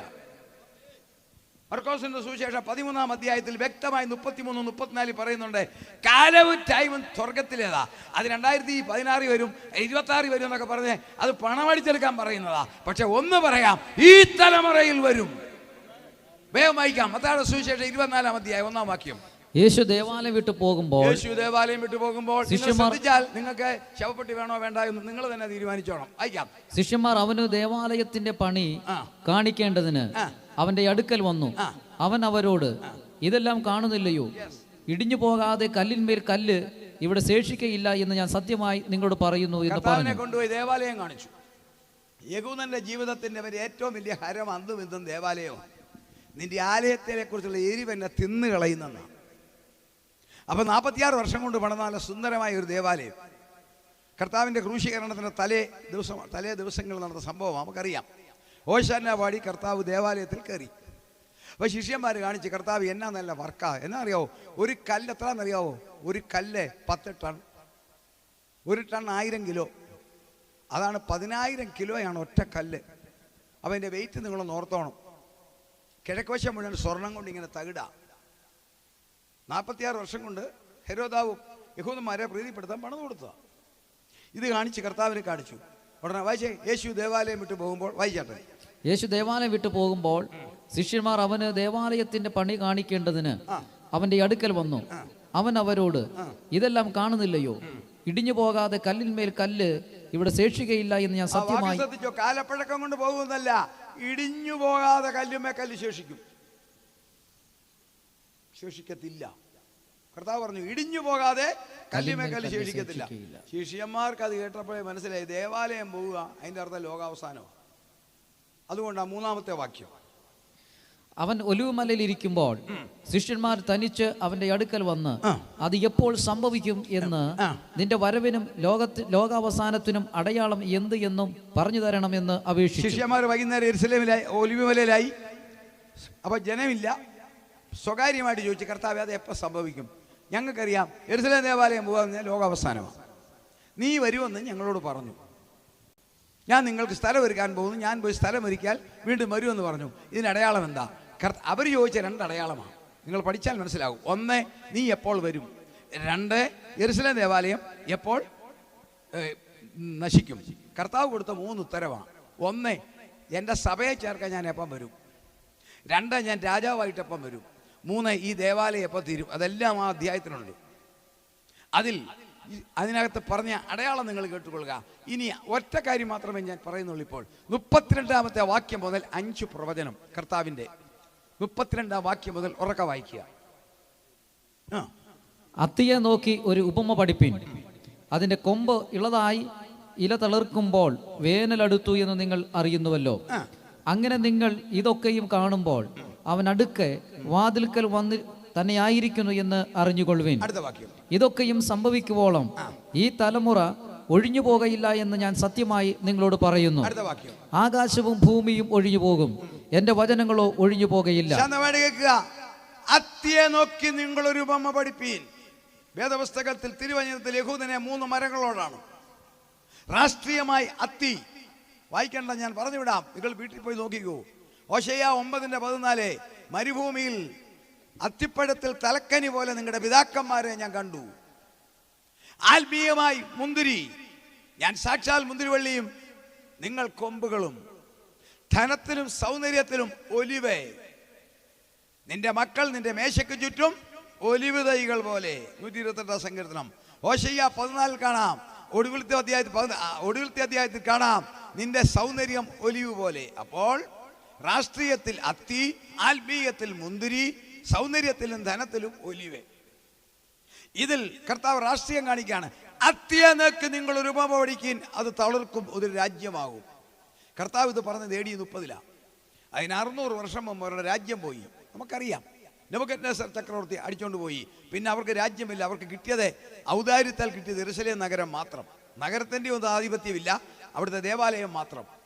കർത്താവിൻ്റെ പല ഭരണകർത്താക്കൾ വരെ ഭരിച്ചു. അസീറിയൻസ് ഭരിച്ചു, അലക്സാണ്ടർ ചക്രവർത്തി ഭരിച്ചു, ഗ്രീക്ക് രാജാവ് ഭരിച്ചു. കർത്താവിൻ്റെ കാലം വന്നപ്പോൾ റോമൻ അധിനിവേശം, റോമൻ കൈസറുടെ ഒരു പ്രൊവിഷനാണിത്. റോമൻ കൈസറുടെ പ്രൊവിഷയും റോമൻ കൈസർ നേരിട്ട് അയച്ചിരിക്കുന്ന ഗവർണറുമാണ് പൈലറ്റ്. കർത്താവ് പറഞ്ഞു, ഇത് തളർക്കും. ഇത് തളർക്കുമ്പോൾ സംഗതി മാറും. അത്തിയെ നോക്കി നിങ്ങളൊരു ഉപമ പഠിപ്പീൻ, അത് തളർക്കാൽ വേനലെടുത്തു. ആ ആഴ്ചയിൽ ഒരു ദുഃഖകരമായ സംഭവം നടന്നു. കർത്താവിനെ അവർ അറസ്റ്റ് ചെയ്ത് പിടിച്ച് ഏൽപ്പിച്ചു കൊടുത്തു. റോമൻ ഗവൺമെൻറ്റിനൊന്നും താല്പര്യമില്ലായിരുന്നു. മഹാപുരോഹിതന്മാരും പരീശന്മാരും അന്നത്തെ മത നേതൃത്വം ദർശനം നഷ്ടപ്പെട്ടവർ അവരെ വിമർശിച്ചതിനെ യേശുവിനുള്ള വൈരാഗ്യം തീർക്കാൻ കൊണ്ടുപോയി ക്രൂശിക്കാൻ പറഞ്ഞു. ബുദ്ധിമാനാണ്, ഒത്തിരി വിശദീകരിക്കാൻ സാധിക്കത്തില്ല. വളരെ ബുദ്ധിയുള്ളവനാണ് പീലാത്തോസ്. അദ്ദേഹത്തിന് അറിയാതെ നീതി റൈച്ചസ് മാനാണ്. കാരണം അദ്ദേഹം തിരക്കുന്നുണ്ടായിരുന്നു, ഒരു കുഴപ്പമുള്ളവനല്ല. അതിനല്ല, അദ്ദേഹത്തിൻ്റെ ആ ഭാര്യ, ആ ഉത്തമയായ വനിത അന്ന് രാത്രിയിൽ ആളയച്ചു പറഞ്ഞു തൊട്ടുപോകരുത്, നീതിമാനാണ്. പീലാത്തോസിന് യാതൊരു സാധിക്കത്തില്ല. ഒടുവിൽ അറ്റ കൈക്ക് പുള്ളി ഒന്ന് ഈ യേശുവിനെ ഒന്ന് ക്രൂശീകരണം തൻ്റെ കയ്യിൽ നിന്ന് മാറ്റാൻ അറ്റ കൈക്ക് ഒരു പരിപാടി പറഞ്ഞു, ഈ നീതിമാന്റെ രക്തത്തിൽ എനിക്ക് പങ്കില്ല. താഴെ നിന്ന മതഭ്രാന്തന്മാർ വിളിച്ചു പറഞ്ഞു, അവൻ നോക്കിക്കോട്ടെ, ഇതാണ് ഈ ശാപം ഏറ്റുവാങ്ങുക, അവൻ്റെ രക്തം ഞങ്ങളുടെ മേലും ഞങ്ങളുടെ മക്കളുടെ മേലും വരട്ടെ. ദൈവദാസന്മാരെയോ ദൈവമക്കളെയോ ശപിക്കുകയോ നിന്ദിക്കുകയോ ചെയ്യുന്നവരുണ്ടെങ്കിൽ പറഞ്ഞേക്കാം, അത് തലമുറകളെ വരെ ബാധിക്കും. എത്ര തെളിവുകൾ വേണമെങ്കിലും ഞാൻ പറയാം. അതിനി ഏത് സഭയിൽപ്പെട്ട ദൈവദാസന്മാരായാലും പുരോഹിതന്മാരായാലും പാസ്റ്റർമാരായാലും ബിഷപ്പന്മാരായാലും അച്ഛന്മാരായാലും അവർക്കെതിരെ ആവശ്യമില്ലാത്ത വാക്കുകൾ പ്രയോഗിച്ചാൽ അത് അപകടമാണ്. അവൻ്റെ രക്തം ഞങ്ങളുടെ മേലും ഞങ്ങളുടെ മക്കളുടെ മേലും വരട്ടെ. ചരിത്രത്തിൻ്റെ കറുത്ത പടവുകൾ 1800 വർഷം കുപ്പിപ്പാത്ര ചെതറിയതുപോലെ കേരളത്തിലെ കൊച്ചിയിലും മാളയിലും വന്ന് കിടക്കേണ്ട ഗതികേട് വന്നു. മാള എന്ന് പറയുന്നത് തൃശ്ശൂരിനടുത്തുള്ള സ്ഥലമാ. മാള മലയാളം വാക്കല്ല, എബ്രായ വാക്ക. അതിൻ്റെ അർത്ഥം എന്നാ അറിയാവോ? അഭയസ്ഥാനം. അതിനകത്ത് നിന്ന് ഈ മാള ഉണ്ടായത്. ലോകം മുഴുവൻ ചെതറി. അലയുന്ന യഹൂദൻ എന്ന് പേര് കിട്ടി. ഞാൻ ആ ചരിത്രത്തിലേക്ക് ഒന്നും വരുന്നില്ല. ഒടുവിൽ കർത്താവ് പറഞ്ഞു, എന്റെ കാന്തയായ സഭയെ ചേർക്കുന്നതിന്റെ അടയാളം ഇത് തളിർക്കും. 1948 മെയ് 14 ചെതറിക്കിടന്ന രാജ്യങ്ങളെ ചേർത്തുകൊണ്ട് ലോകത്തിന്റെ നടുവിൽ ഇസ്രായേൽ വന്നു. അത്തി തളിർത്തു, കൊമ്പിളതായി. എന്താ, ഇതുപോലെ ഇത്രയും ഡെവലപ്പ് ചെയ്തൊരു രാജ്യമില്ല. അതാ കൊമ്പിളതായി. ബുദ്ധിമാന്മാർ, ലോകത്തിലെ ഏറ്റവും വലിയ ബുദ്ധിമാന്മാരവരാ. ആറ്റം ബോംബ് മുതൽ കുഴിബോംബ് വരെ കണ്ടുപിടിച്ച പുള്ളികളാ. കുഴൽ കിണർ മുതൽ AI ആർട്ടിഫിഷ്യൽ ഇന്റലിജൻസ് വരെ കണ്ടുപിടിച്ചെങ്കിൽ ഒരു കാര്യത്തിൽ ബുദ്ധികേട് വന്നറിയാവോ? രക്ഷകനെ കണ്ടില്ല. അതുമാത്രം പറ്റി. സ്വന്തത്തിലേക്ക് വന്നു, സ്വന്തമായവരെ. ഇത് ഇന്നത്തെ നമ്മുടെ ആളുകൾക്ക് ഒരു കുഴപ്പമാ, എല്ലാത്തിനും എടുക്കരാ, പക്ഷെ കർത്താവിനെ കണ്ടിട്ടില്ല. പോയി സംഗതി അവിടെ പോയി. അവർ ക്രിസ്തുവിനെ ക്രൂശിച്ചു, തലമുറകളത് സഹിച്ചു. പക്ഷെ കർത്താവ് കളയത്തില്ല. ഞാൻ ഇസ്രായേലിനെ കുറിച്ച് പറയാൻ വന്നതാണ്. എങ്കിൽ ഒരു കാര്യം പറയാം. ഇന്നത്തെ ലോകത്തിലെ 198 രാജ്യമുണ്ട്. America, India, Japan, China. ഈ രാജ്യങ്ങളെല്ലാം കൂടെ ചേർന്ന് നിന്നാൽ അവനെ ഒന്നും ചെയ്യാനൊക്കത്തില്ല. എന്താ അറിയാവോ? ബൈബിളിലെ വാക്യമാണ്. വായിക്കാം. 135 സങ്കീർത്തനം 4 വാക്യം ഒരാൾക്ക് വായിക്കാം. യെരമ്യാ പ്രവചനം 31-35 വായിക്കാം. അത് വേദപുസ്തകമാണ്, ലോകരാഷ്ട്രീയമല്ല ഞാൻ പറയുന്നത്. വായിക്കാം, വേഗം വേഗം വായിക്കണം. 135 സങ്കീർത്തനം 4 വാക്യം. യഹോവ യാക്കോബിനെ തനിക്കായും ഇസ്രായേലിനെ തന്റെ നിക്ഷേപമായും തെരഞ്ഞെടുത്തിരിക്കുന്നു. യഹോവയുടെ നിക്ഷേപമാ. 5 പ്രത്യേകതകളുള്ളത് ഞാനിപ്പോ പറയുന്നില്ല. വേറെ ഒരു ജനതയ്ക്കും ഇല്ല പ്രത്യേകത. 5 ഓടിച്ചു പറഞ്ഞു വിടാം. ഇങ്ങനെ ജനിക്കാൻ സാധ്യതയില്ലാത്തടത്ത് ഉണ്ടായതാ. മൃതപ്രായന്റെ മക്കളാ. 1. 2, നമ്മുടെ കുഞ്ഞുങ്ങൾക്ക് നമ്മൾ പേരിടും. അച്ചാമ്മ, കുഞ്ഞമ്മ, തോമസ്, ചാണ്ടിക്കുഞ്ഞെന്നൊക്കെ ഇസ്രായേലിന് പേരിട്ടത് ദൈവമാ. ഉൽപ്പത്തി 32:28 നീ ദൈവത്തോട് മനുഷ്യരോട് മല്ലി പിടിച്ചതിനാൽ നിന്റെ പേര് ഇസ്രായേൽ. 3, പലസ്തീൻ എന്ന് പറയുന്നത് അവരുടെ സ്വന്തം നാടല്ല. അതെ, ഫെലിസ്തീനയുടെ നാടാ, കനാന്യരുടെ നാടാ, പക്ഷെ വാഗ്ദത്ത നാടാ. ഉൽപ്പത്തി 15:18 മുതൽ പറഞ്ഞു, നിനക്ക് ഞാൻ ഇത് തന്നിരിക്കുന്നു. 4ാമത്തെ പ്രത്യേകത, ഒരു ജനതയോടും പറഞ്ഞിട്ടില്ല ആലയം പണിയാൻ, നമ്മളോടും പറഞ്ഞിട്ടില്ല ദേവാലയം പണിയാൻ, ക്രിസ്ത്യാനിയോടും പറഞ്ഞിട്ടില്ല എൻ്റെ നിങ്ങളുടെ ശരീരമാ ദേവാലയം. ദേവാലയം പണിയുവാൻ അധികാരം കൊടുത്ത ഒരൊറ്റ കൂട്ടർ ഇസ്രായേൽ. ഉൽപ്പത്തി 25:8 കാണാം, ഞാൻ നിങ്ങളുടെ നടുവിൽ നടക്കാൻ ദേവാലയം. 5, സ്വന്തം വിരലുകൊണ്ടെഴുതിയ ചട്ടങ്ങളും കൽപ്പനകളും കിട്ടിയ ഒരൊറ്റ ജനത ഇസ്രായേൽ. പക്ഷെങ്കിൽ എന്തു പറ്റി? എല്ലാത്തിനും ബുദ്ധിയാ, കർത്താവിനെ കണ്ടുമുട്ടിയില്ല. പക്ഷെ അവരെ കളയാനൊക്കത്തില്ല, കഴിച്ചു. കാരണം യഹോവയുടെ നിക്ഷേപം. 2, യെരമ്യാവ് 31-35 വായിച്ചേ. ഈ 198 രാജ്യങ്ങളും ഇസ്രായേലിനെതിരായിട്ട് നിന്നാൽ ഒന്നും നടക്കത്തില്ല. പിന്നാണോ ഈ ചെറിയ ഹമാസോ അല്ലെങ്കിൽ അങ്ങനെയുള്ള ഏതെങ്കിലും ഒരു സംഘടന? ഒന്നും നടക്കാൻ പോകുന്നില്ല. ഇസ്രായേലിനെ കുറിച്ച് പറയാൻ 15 മിനിറ്റേ ഉള്ളൂ. ഞാൻ ഓടിച്ചു വിടുകയാണ്. വേഗം സൂര്യനെ പകൽ വെളിച്ചത്തിനും സൂര്യനെ കേട്ടോണം. ചന്ദ്രന്റെയും അതേ സ്ലോ ആയിട്ട് പറഞ്ഞാലേ മനസ്സിലാകത്തുള്ളൂ. സൂര്യനെ പകൽ വെളിച്ചത്തിനും ചന്ദ്രന്റെയും നക്ഷത്രങ്ങളുടെയും വ്യത്യസ്തതയെ രാത്രി വെളിച്ചത്തിനും രാത്രി വെളിച്ചത്തിനും നിയമിച്ചിരിക്കുന്നവനും കടലിലെ തിരകൾ അലറുവാൻ തക്കവണ്ണം അതിനെ ഇളക്കുന്നവനും. അമ്മാമ ഇരുന്ന് പാടും, അലകൾ കടലിൽ അടിച്ച. അലയെന്ന് കേൾക്കുമ്പോൾ നമുക്ക് പേടിയാ. എന്തിനാ അല ഉണ്ടാകുന്ന കടലിൽ അല വെച്ചത്? ദൈവത്തിന് എന്നോട് നിങ്ങളോടുള്ള സ്നേഹമാണ് കേട്ടോ. തിരമാല ഇങ്ങനെ പൊങ്ങും, തിരമാല ഉയരും, 7-8 അടി 10 അടി ഉയരുമ്പോൾ ആ ഉയരുന്ന ഫോഴ്സിൽ മേലോട്ട് പോയിട്ട് താഴോട്ട് പോവുകയില്ലേ? ഇതിനിടയിൽ കിട്ടാവുന്നിടത്തോളം ഓക്സിജൻ വലിച്ചെടുക്കും.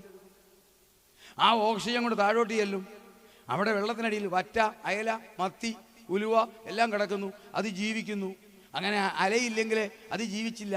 അത് അലയടിച്ചുകൊണ്ട് അത് ജീവിച്ചുകൊണ്ട് ഉച്ചയ്ക്ക് അമ്മാമ്മ മീൻ കൂട്ടി കറിച്ചത്. അപ്പൊ തിരയുടെ ഗുണം കണ്ടോ? നമ്മൾ ഇമാ പാടും അല്ലെ വായിച്ചേ, ആ തിരയെ നിയമിച്ചവനും. അടുത്ത വാക്യം, സൈന്യങ്ങളുടെ യഹോവ എന്ന നാമമുള്ളവനുമായ യഹോവ ഇപ്രകാരം അരുളി ചെയ്യുന്നു, ഈ വ്യവസ്ഥ എന്റെ മുമ്പിൽ നിന്ന് മാറിപ്പോകുന്നുവെങ്കിൽ ഇസ്രായേൽ സന്തതിയും സദാകാലം ഈ സിസ്റ്റം മാറുന്ന കാലം ഉണ്ടെങ്കിലേ ഇസ്രായേൽ മാറത്തുള്ളൂ. അതുകൊണ്ട് ആർക്കും അവനെ തൊടാനൊക്കത്തില്ല. അവനെ മുറിവേൽപ്പിച്ചാൽ പോകുന്ന ഗതികേടോടെ ഞാൻ ഒടുവിൽ പറയാം. നോക്കിക്കേ, അത്തി 948 തളർത്തു, ഇല തളർത്തു. ലോകത്തിന്റെ മുമ്പിൽ അവൻ വന്നു. അമേരിക്ക അല്ല, ഇസ്രായേലാണ് ലോകത്തിലെ ശാസ്ത്രത്തിന്റെ മുമ്പിൽ. നമ്മുടെ ഇന്ത്യ ഇന്നും പിടിച്ചു നിൽക്കുന്ന പ്രധാന ശക്തി ഇസ്രായേലിന്റെ സഹായവ. നമുക്ക് കിട്ടുന്ന ആയുധങ്ങൾ അവിടെ നിന്നാ നല്ലതല്ല. അത്തിയെ നോക്കി നിങ്ങളൊരു ഉപമ പഠിപ്പീൻ. കൊമ്പിളതായി, ഇല തളർത്തു, അപ്പോൾ വേനലെടുത്തു. മാവില പൊഴിയുമ്പോൾ വേനൽ വന്ന പോലെ. എന്താ വേനൽ? ഈ ലോകത്തിൽ അന്നു മുതൽ നടന്ന യുദ്ധം, പലസ്തീൻ സംഘർഷണം എന്ന് പറഞ്ഞാൽ ലോകത്തിലെ സകല ആളുകളെയും ബാധിച്ചതാണ്. ലോകത്തിന് വേനൽ, എന്നും അടി, എന്നും വഴക്ക്. അടുത്ത വാക്യം എന്ന് വായിച്ചു. ഇത് സംഭവിക്കുമ്പോൾ വായിച്ച 24:32 മറിച്ചോ? മത്തായി 24:32. ഇത് അത്തിയെ നോക്കി ഒരു ഉപമ പഠിപ്പിൻ. അതിന്റെ കൊമ്പ് ഇളതായി ഇല തളിർക്കുമ്പോൾ വേനൽ അടുത്തു എന്ന് നിങ്ങൾ അറിയുന്നുവല്ലോ. അങ്ങനെ നിങ്ങൾ ഇതൊക്കെയും കാണുമ്പോൾ അവൻ അടുക്കെ വാതിൽക്കൽ തന്നെ ആയിരിക്കുന്നു. അടുക്കൽ വാതിക്കൽ. സാധാരണക്കാരോർക്കും കർത്താവാന്ന്. കർത്താവല്ല. ഇവിടെ നിന്നുകൊണ്ട് ഞാൻ പറയുക അവൻ വാതിക്കൽ. ഞാനാണോ? വേറൊരാളല്ലേ? അവൻ അടുക്കൽ വാതിക്കൽ.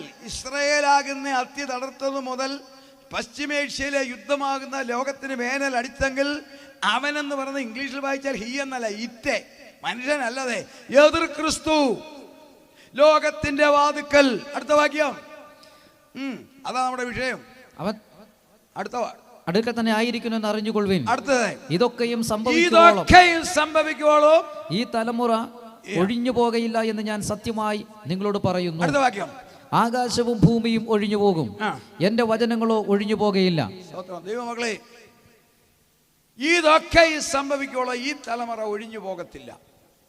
തിരുവചനത്തിലെ പ്രവചനം പരിശുദ്ധാത്മാവിന്റെ ശക്തിയുടെ വെളിച്ചത്തിൽ പഠിച്ചാൽ കാണാം. 2 വിധത്തിൽ കാണാം.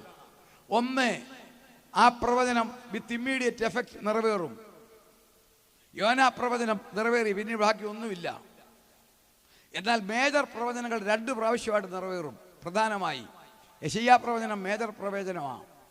യേശുവിനെ കുറിച്ച് 3 കാര്യങ്ങൾ പറഞ്ഞു, 2 കാര്യം നിറവേറി. യേശു കന്യക ഗർഭിണിയായി ഒരു മകനെ പ്രസവിക്കുമെന്ന് പറഞ്ഞു, നിറവേറി. യേശു ജനിക്കുന്നതിന് 700 വർഷം മുമ്പേ അവൻ രോമം കത്തിരിക്കുന്നതിന് മുൻപാകെ നിൽക്കുന്ന കുഞ്ഞാടിനെ പോലെ നിൽക്കുമെന്ന് പറഞ്ഞു. നമ്മൾ എല്ലാ സഭകളും ധ്യാനിക്കുന്നില്ലേ കർത്താവിൻ്റെ കഷ്ടാനുഭവം? അത് നിറവേറി.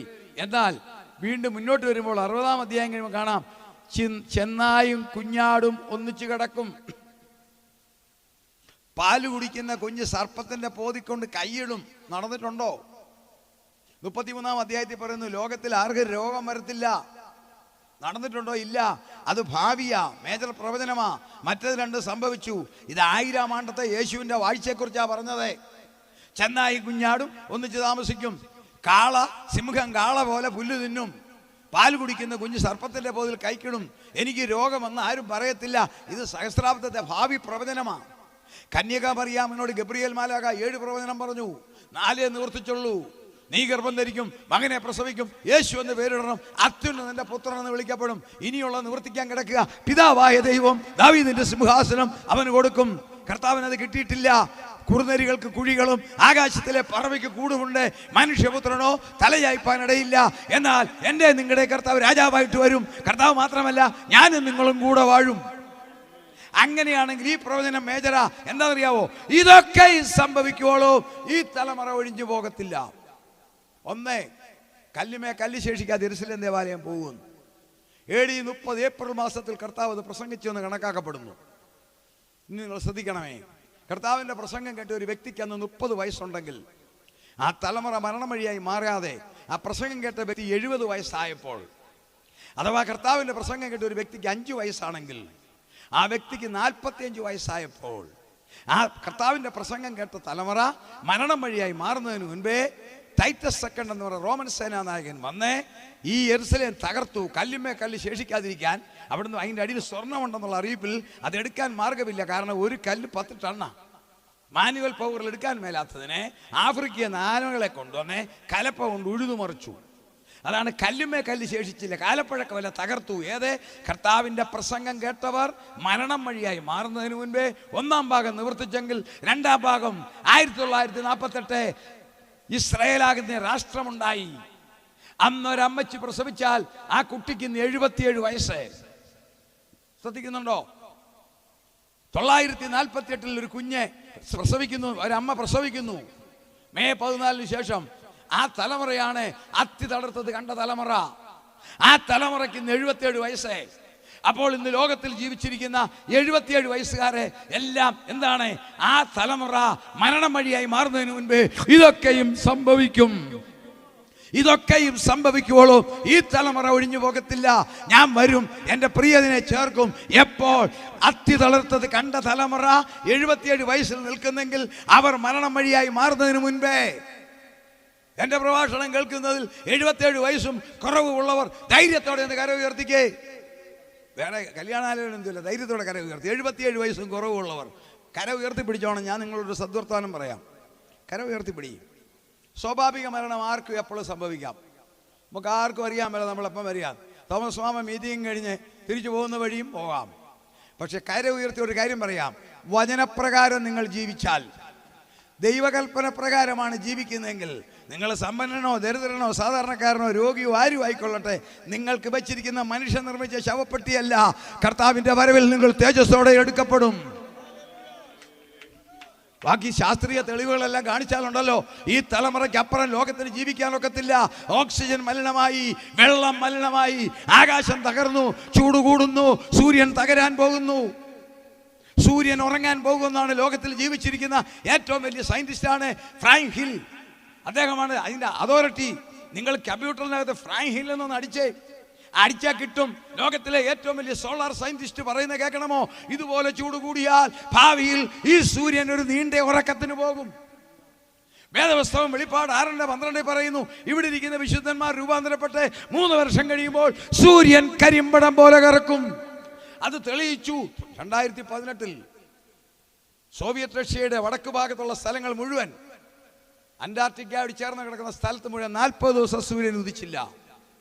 40 ദിവസം. പോളാർ എഫക്റ്റ് എന്ന് പറയും സയൻസ്. 40 ദിവസം സൂര്യപ്രകാശം കണ്ടില്ല അവർ. കർത്താവ് എല്ലാം ട്രയൽ കാണിക്കുക. സൂര്യൻ തീരാൻ പോകുന്നു. ഇസ്രായേലിനെ കുറിച്ച് പറഞ്ഞ് ഞാൻ അവസാനിപ്പിക്കാം. ദൈവമക്കൾ എടുക്കപ്പെടുന്നതാണ് ഈ ചൂട് കൂടുന്നത്. ചൂട് കൂടിയാൽ സൈക്ലോൺ അടിക്കും. അത് വിശദീകരിക്കുന്നില്ല. സൈക്ലോൺ അടിച്ചാൽ ഈ ലോകം തകരും. ലോകം തകർന്നാൽ ഇതാ ഒരു വലിയ ചുഴലിക്കാറ്റടിക്കാൻ പോകുന്നു. വായിക്കാം യെരമ്യാവ് 25:31. യെരമ്യാവ് 25:31. 2000 വർഷം മുമ്പ് പരിശുദ്ധാത്മാവ് പറഞ്ഞത് ഇപ്പോഴത്തെ സയൻസ് അടിവരയിട്ട് സമ്മതിച്ചിരിക്കുന്നു. വായിച്ചാട്ടെ. യെരമ്യാ പ്രവചനം 25:31. 25:31. ആരവം ഭൂമിയുടെ അറ്റത്തോളം എത്തുന്നു. ആരവം ഭൂമിയുടെ അറ്റത്തോളം എത്തുന്നു. യഹോവയ്ക്ക് ജാതികളോട് ഒരു വ്യവഹാരമുണ്ട്. യഹോവയ്ക്ക് ദൈവമക്കളോടല്ല, ജാതികളോടൊരു വ്യവഹാരമുണ്ട്. അവൻ സകല ജഡത്തോടും വ്യവഹരിച്ചു. ദുഷ്ടന്മാരെ വാളിനേൽപ്പിക്കും. അടുത്ത വാക്യം, സൈന്യങ്ങളുടെ യഹോവ ഇപ്രകാരം അരുളി ചെയ്യുന്നു. അനർത്ഥം ജാതിയിൽ നിന്ന് ജാതിയിലേക്ക് പുറപ്പെടുന്നു.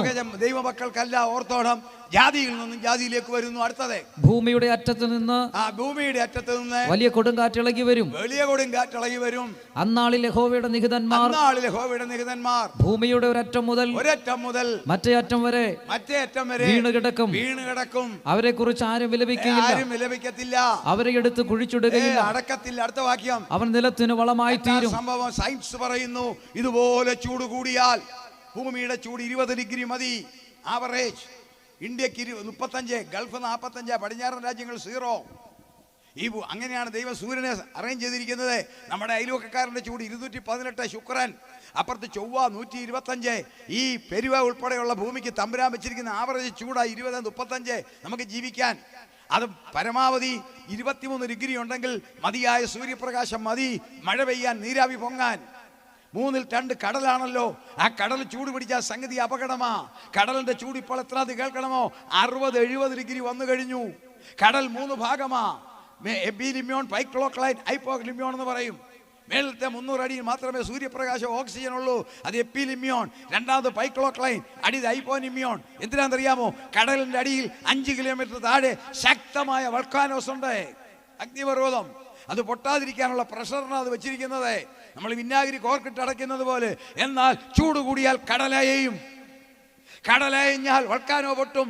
998 ഇക്കഡോറിൽ, അമേരിക്ക, തെക്കൻ അമേരിക്കയിൽ ഒറ്റ വൾക്കാനോ പൊട്ടിയതാ അറിയാമോ? 6000 ഡിഗ്രി മാഗ്മ കയറി വന്നു. അത് കിഴക്കോട്ട് വന്നു. 6 വർഷം കൊണ്ട് ഇന്തോനേഷ്യയിൽ വന്നു.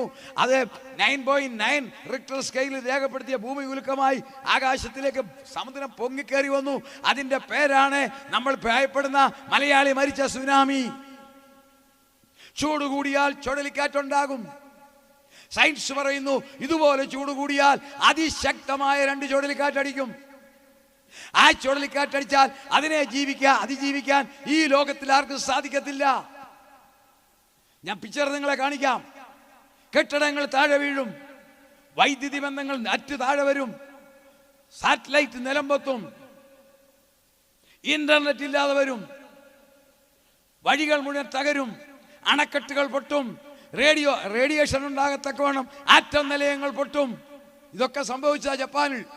ചുഴലിക്കാറ്റടിച്ചാൽ എല്ലാം തീരും. നിങ്ങളൊക്കെ വാർത്താ മാധ്യമങ്ങളിൽ അമേരിക്ക മുതൽ കേരളത്തിൽ അടിച്ച ഓഖി വരെ കണ്ടില്ലേ? അതിനേക്കാളല്ല ശക്തമായി ലോകത്തെ മുഴുവൻ ചുഴറ്റുന്ന ഒരു ചുഴലിക്കാറ്റടിക്കുമ്പോൾ വേദപുസ്തകം പറയുന്നു, ഏലിയാവും എലീശയും മുട്ടി സംസാരിച്ചു കൊണ്ടിരുന്നു. അവർ സംസാരിച്ചു കൊണ്ടിരുന്നപ്പോൾ അഗ്നി അശ്വങ്ങളും അഗ്നിരഥകളും വന്നു, അവരെ തമ്മിൽ മാർച്ചു. ഏലിയാവേ ചുഴലിക്കാറ്റിൽ കയറി. ഹല്ലേലൂയ. അങ്ങനെയാണെങ്കിൽ അതിശക്തമായ ഒരു ചുഴലിക്കാറ്റടിക്കുമ്പോൾ അതിനകത്ത് ദൈവത്തിന്റെ കാഹളത്തിന്റെ ശബ്ദം അഭിഷേകമുള്ളവർ മാത്രം കേൾക്കും. അവർ തേജസ്സോടെ എടുക്കപ്പെടും. അവശേഷിക്കുന്ന ഭൂമി തകർന്ന് തരിപ്പണമാകും. 2013 ഫിലിപ്പീൻസിൽ സ്റ്റോക്ക്ഹോം എന്ന് പറയുന്ന നമ്മുടെ കൊച്ചിയേക്കാൾ 3 മടങ്ങ് വലിപ്പമുള്ള ഒരു പട്ടണത്തിൽ ചുഴലിക്കാറ്റടിച്ച ചിത്രം, ഏരിയൽ ഫോട്ടോ, വിമാനത്തിൽ പോയി റോയിട്ടേഴ്സ് എടുത്തതാണത്. എനിക്ക് കിട്ടിയത് ഞാനത് പ്രത്യേകിച്ച് എൻലാർജ് ചെയ്ത് സൂക്ഷിച്ചിരിക്കുന്നത്. നിങ്ങൾക്ക് വേണമെങ്കിൽ ഇത് കഴിയുമ്പോൾ അടുത്ത് വന്ന് കാണാം. ആക്രിക്കടയിൽ ഇരുമ്പ് കൂട്ടിയിട്ടിരിക്കുന്നത് പോലെ കൊച്ചിയുടെ 3 മടങ്ങ് വലിപ്പമുള്ള ഒരു സിറ്റി തകർന്ന് കിടക്കുക. എങ്കിൽ ഇത് സുപ്രസാദ കാലമാണ്. ശവമാരും കുഴിച്ചിടത്തില്ലെന്ന്. ഒരു മോട്ടോർ ബൈക്ക് അല്ല, സൈക്കിള് പോകത്തില്ല. വഴി മുഴുവൻ തകരും. ഇതൊക്കെ ലോകത്തിൽ കണ്ടതാ. കുപ്പിപ്പാത്രം പൊട്ടിയതുപോലാണ് അമേരിക്കയിൽ കാലിഫോർണിയ 989 ഒരൊറ്റ ചുഴലിക്കാറ്റ് അടിച്ച് തകർത്തു. ഈ ലോകം തകർച്ചയിലേക്ക് പോവുകയാണ്. കോടിക്കണക്കിന് ശവം ഇവിടെ കിടക്കുന്നു. കോടിക്കണക്കിന് ആളുകൾ മുറിവേറ്റ് കിടക്കുന്നു. മാനുവൽ വാക്കിംഗ്, ഇവിടുന്ന് അവിടം വരെ നടക്കാനൊക്കത്തില്ല. മുഴുവൻ കെട്ടിടങ്ങളും താഴെ വരും. മൊബൈലും എല്ലാം തീരും. അങ്ങനെ ശവം കിടക്കുമ്പം രക്ഷിക്കപ്പെട്ട അച്ചാമ്മ പോയോന്ന് ആരെങ്കിലും തിരക്കുവോ? മാതൃഭാഷ എന്താ ആരെങ്കിലും തിരക്കുവോ? ഞാനും നിങ്ങളും തേജസ്സോടെ എടുക്കപ്പെടും. നമുക്ക് 7 വ്യത്യാസം സ്വർഗത്തിലേക്ക് വരിക. അതാണ് ഏറ്റവും വലുത്. അറിയാവോ? ഈ ശരീരം അങ്ങോട്ട് മാറും. ഈ രോഗം വന്ന ഈ ശരീരമുണ്ട്, നടുവേദനയുള്ള മാമേ, ഇതെല്ലാം മാറാൻ പോവുക. Praise the Lord. തേജസ്സിന്റെ ശരീരം, ദൂതന്മാരെക്കാൾ മെച്ചപ്പെട്ട ശരീരം. എനിക്ക് സന്തോഷം. സ്വർഗത്തിൽ പൗരത്വം, ദൂതന്മാർക്ക് പൗരത്വമില്ല, ഗബ്രിയേലിന് പൗരത്വമില്ല, മീഖായേലിന് പൗരത്വമില്ല. ഇവിടെ ഇരിക്കുന്ന പാവപ്പെട്ട കുഞ്ഞപ്പനും അന്നാമയ്ക്കും പൗരത്വം. ചിന്തിച്ചേ, അവർ സ്വർഗീയവാസികളാ, തേജോരൂപികളാ. ആര്? ദൂതന്മാർ. അവർക്ക് പൗരത്വമല്ല കൊടുക്കുന്നത്, അവർ തേജോരൂപികളാ, സ്വർഗീയവാസികളാ. ഞാനും നിങ്ങളും ഭൂമിയിൽ ജനിച്ചവരായതുകൊണ്ട് നമുക്ക് സ്വർഗത്തിൽ പൗരത്വം. ആ പൗരത്വം ലഭിക്കുവാൻ സ്വർഗീയ ശരീരം, ഭൗമ ശരീരങ്ങളുണ്ട്, സ്വർഗീയ ശരീരങ്ങളുണ്ട്. സ്വർഗീയ ശരീരത്തിന് തേജസ്. ആ തേജസ്സുള്ള ശരീരം രോഗം വരാത്ത, ഡയബറ്റിക് വരാത്ത, നടുവേദന വരാത്ത, ക്യാൻസർ വരാത്ത, മനപ്രയാസം വരാത്ത, പല്ലുവേദന വരാത്ത ഒരു തേജസ്സിന്റെ ശരീരം. എന്തുവാ? 2 തേജസ്സിന്റെ ആവരണം. പോകുമ്പോഴെല്ലാം തേജസ്. മാത്യു പാസ്റ്റർ പോകുന്ന കൂടെ തേജസ്. ബൈബിളിലെ വാക്യമാണ് ഞാൻ ഈ പറയുന്നത്. മോശയും ഏലിയാവും തേജസ്സിൽ പ്രത്യക്ഷപ്പെട്ടു. 7 വ്യത്യാസം. 3ാമത്തെ വ്യത്യാസം എന്നാരോ, ഈ പേരെല്ലാം അങ്ങ് മാറ്റും. അന്നാമ്മ ഇങ്ങോട്ട് വരാണെന്ന് അവിടെ വിളിക്കത്തില്ല. കുഞ്ഞമ്മ വരാൻ കർത്താവ് സ്വന്തം അമ്മയെ വിളിച്ചില്ല, പിന്നാണോ പെരുവേരുള്ള അന്നമ്മയെന്ന് വിളിക്കുന്നത്. ഇന്ന് ഈ പേര് കേട്ട ആണാണോ പെണ്ണാണോ എന്ന് അറിയത്തില്ല. നമ്മുടെ എല്ലാ പേര് മാറ്റും. വായിച്ചേ, വെളിപ്പാട് പുസ്തകം 2:16. ഞാൻ അവസാനിപ്പിക്കുക, ഇതിങ്ങനെ അങ്ങ് പോകുകൊണ്ട്. വായിച്ചാട്ടെ, വെളിപ്പാട് 2:16. വേഗം വായിച്ചേ. മാനസാന്തരപ്പെടുക, അല്ല ഞാൻ വേഗത്തിൽ വന്ന് എന്റെ വായിലെ വാളുകൊണ്ട് അവരോട് പോരാടും. അടുത്ത വാക്യം. ആത്മാവ് സഭകളോട് പറയുന്നത് എന്തെന്ന്. ലോക മനുഷ്യരോടല്ല, സഭയോടാ, ക്രൈസ്തവ സഭയോടാ, വിശ്വാസ സമൂഹത്തോടാ. ചെവിയുള്ളവൻ കേൾക്കട്ടെ. ജയിക്കുന്നവന് ഞാൻ മറിഞ്ഞിരിക്കുന്ന മന്ന കൊടുക്കും. അടുത്ത വാക്യം. ഞാൻ അവന് വെള്ളക്കല്ലും,